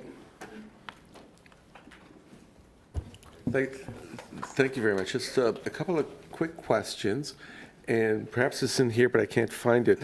And that has to do with a resident, for example, they're placing a sign on their private property. Quite often, they don't know exactly what is their property, and you have to point out to them that, oh, you're looking at for the most part, the sewer line, there where the caps are, et cetera. Where are they allowed to place signs on their private property? And if it's in here, I apologize, but I looked for it and I couldn't find it. So through you, Mr. Mayor, if you look at section 4.2, 4.2L may assist with answering that question. So the sign cannot be located within 1.8 meters away from the face of the curb or the edge of the pavement of a roadway. Right, okay, and a couple of feet from a sidewalk, so you're just leaning at that and not really looking at the property line. So this distance from the curb or the road, Yes, and okay, and curb or so- the sidewalk, excuse me. Yes, so the reason that the curb or the edge of the pavement was used in the bylaw was because, to your point, not many people know where their property line begins or ends. So as a visual, the curb is more indicative as to where 6 feet away from should begin. Okay, now if they have a super wide boulevard, are they able to put it in the middle of that boulevard, or does it have to be on the house side of the sidewalk, or? Sorry, could you just? Okay, some repeat the residents question? may have a very large boulevard. That's So town the property. area between the sidewalk and the road. Are they able to put it on the boulevard, or does it have to be on the house side of the sidewalk? The boulevard would be town property, Tom. Well, but they're putting it on town property anyways. No. So through you, Mr. Mayor, Right. it's not permitted on town property, so if the boulevard is all town property, then it's not permitted there. My final question there, and I did bring it up before, you did mention that based on best practices, we'll no longer allow signs on fences. I know some people prefer it there. They just don't want it on their lawn, but they do have a fence and they like it on the fence. They don't have to move it when they're mowing, et cetera. So when you're looking at best practices, can you tell me which municipalities you looked at? Sure. So through you, Mr. Mayor, the bylaws that were reviewed were all York Region municipal bylaws, including the region's bylaws. So all 10 municipalities' bylaws were reviewed. And it was determined that in terms of safety, it's best that the signs be anchored or fixed to stakes that are actually anchored into the ground. Can you tell me how many municipalities have that bylaw? Don't allow it on fences? I don't have the numbers in front of me, but we can certainly look into that and then get back to you. Okay, and can you also tell me how it would be unsafe if somebody has a wooden fence and it's screwed on the fence? How that would be unsafe?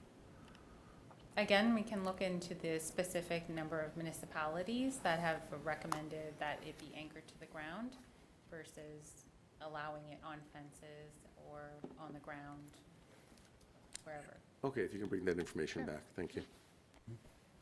Thank you, Councillor Bazance, then Councillor Kerwin, and then Councillor Guapis.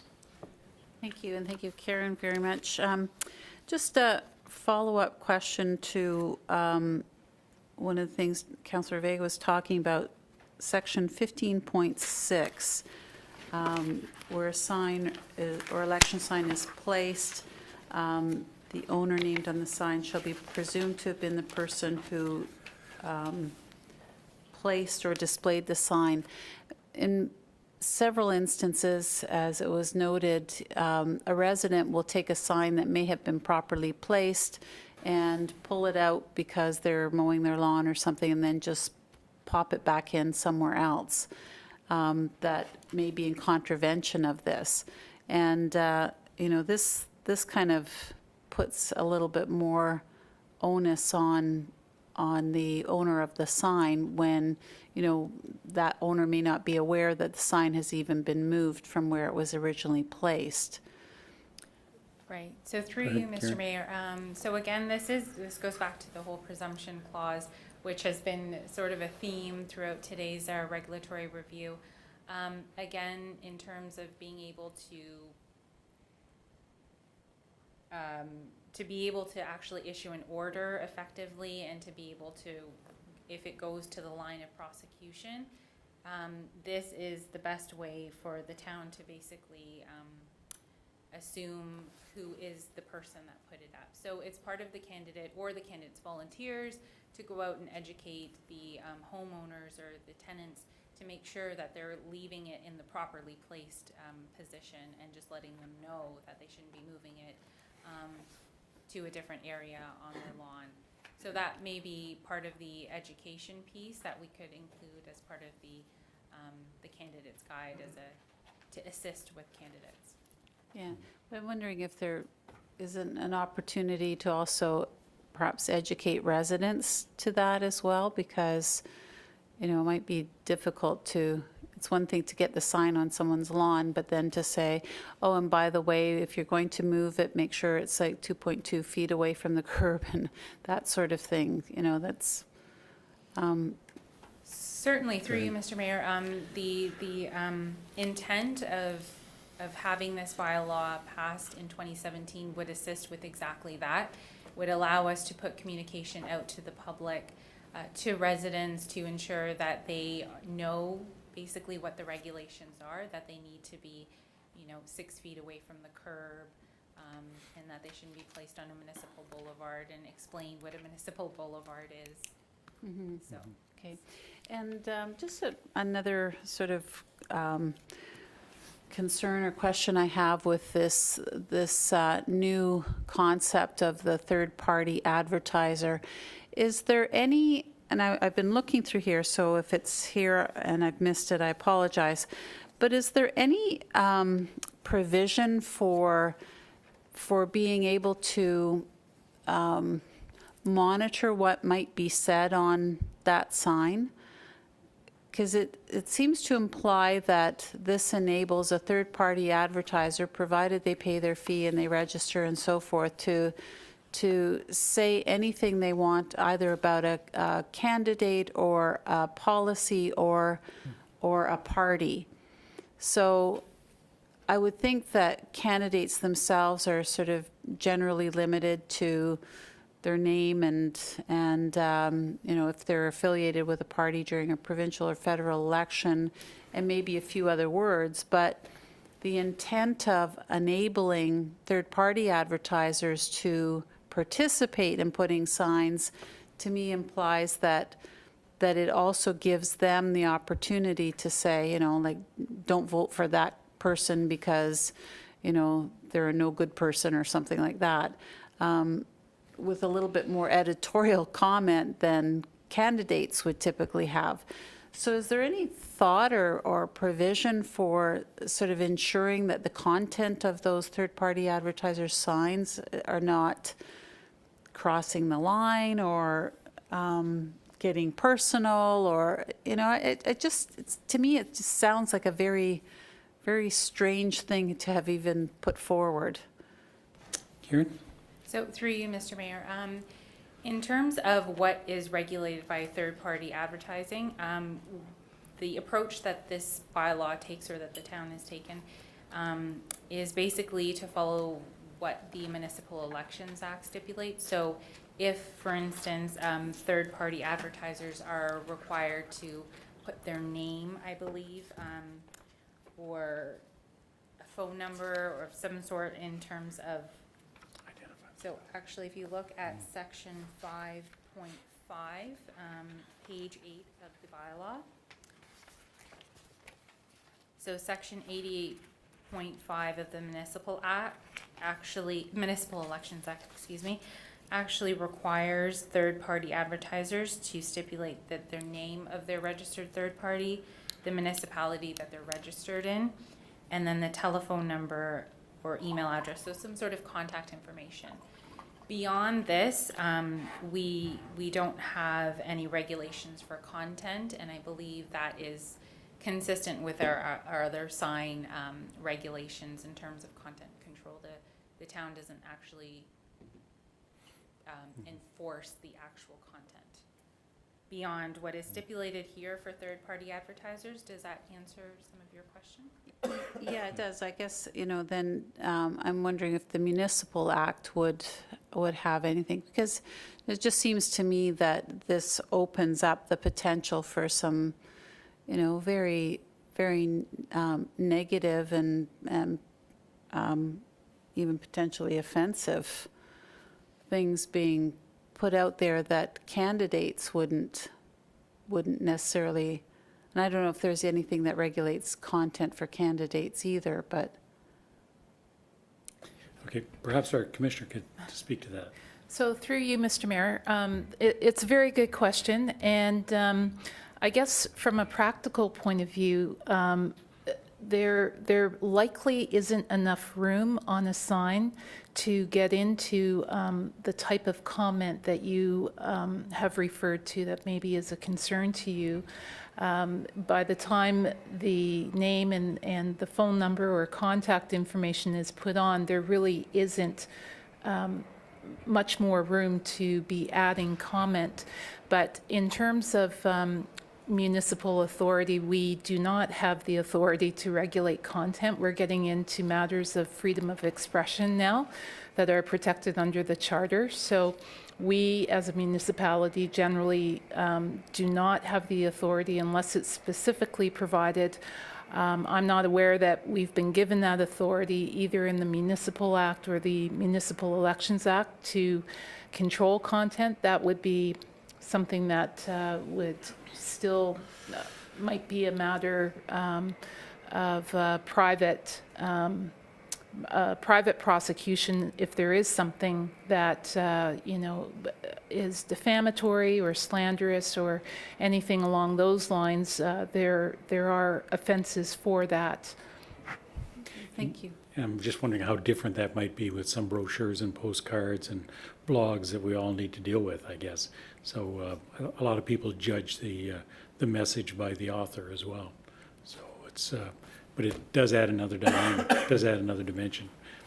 Okay, thank you, Councillor Kerwin, and then Councillor Vague. Yes, to all our staff, I really like to thank you for getting this out in the year 2017. It's before 2018, and that's great. Therefore, it's not during the election year, it's before the election year, and I think that really behooves all of us. Just a funny comment, you mentioned one sign per property if it's not a corner lot. I assume that's for each candidate, because I've seen where someone will have 5 lawn signs. They'll cover all the different candidates, and they love those stakes because they can use them as tomato stakes when the election's over. Those stakes were more useful to them than the election side. So I think that's quite hilarious. And I empathize with Councillor Bizant's. But the same day on the Tuesday, all of us went through a training session on media, all kinds of media, whether it be a lawn sign or whatever it isn't. And as I'm finding, the longer I am in politics, you need an extremely thick skin. Really, as a politician today, you're subject to attacks from no matter where, and sometimes you don't even know where it's coming from.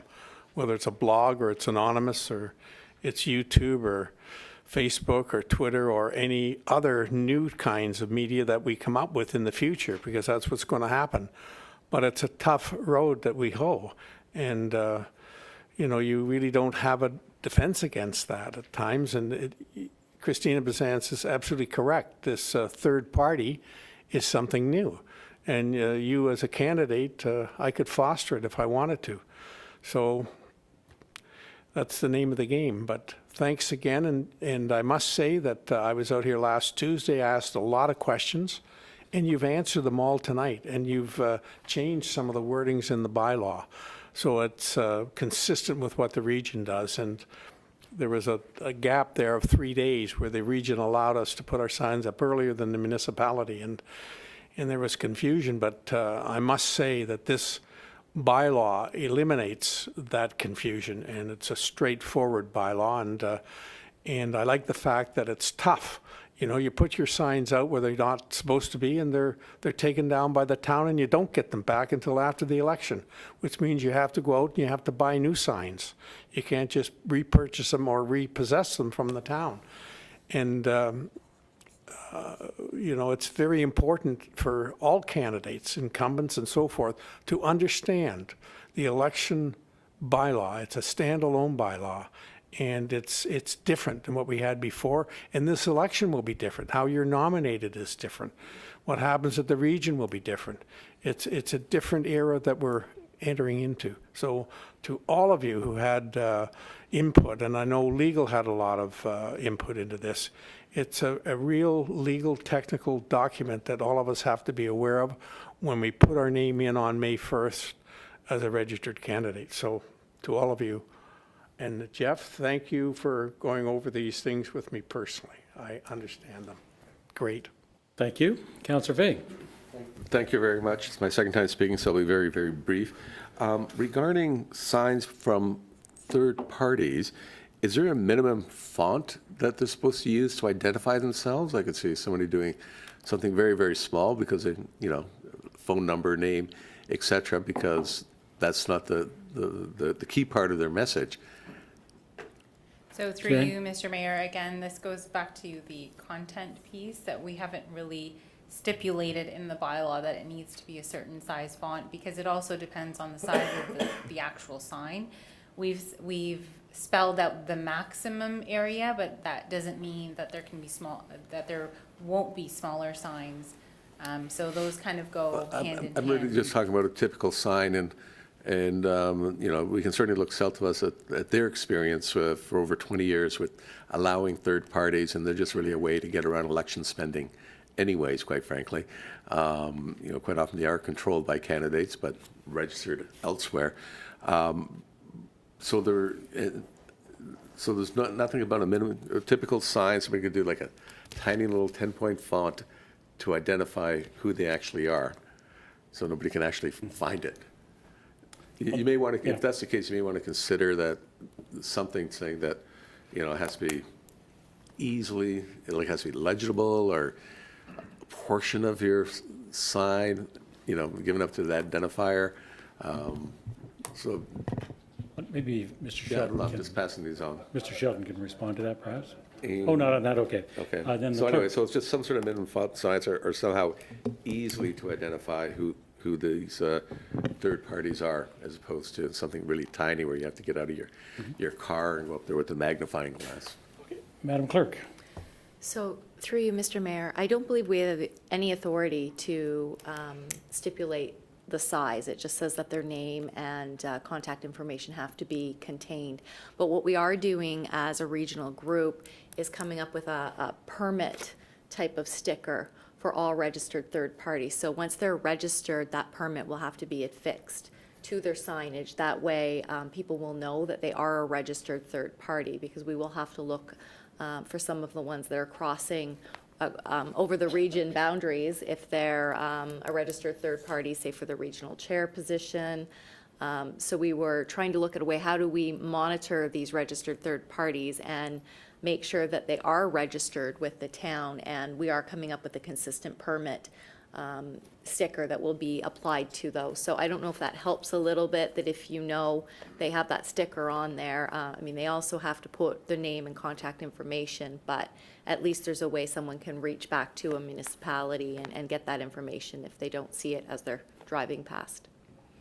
Yep. No, that'd be very useful. I'd love to be able to see what the sticker will look like, et cetera, but I think that's a step in the right direction. There are some constraints that I think staff are going to have to be abiding by.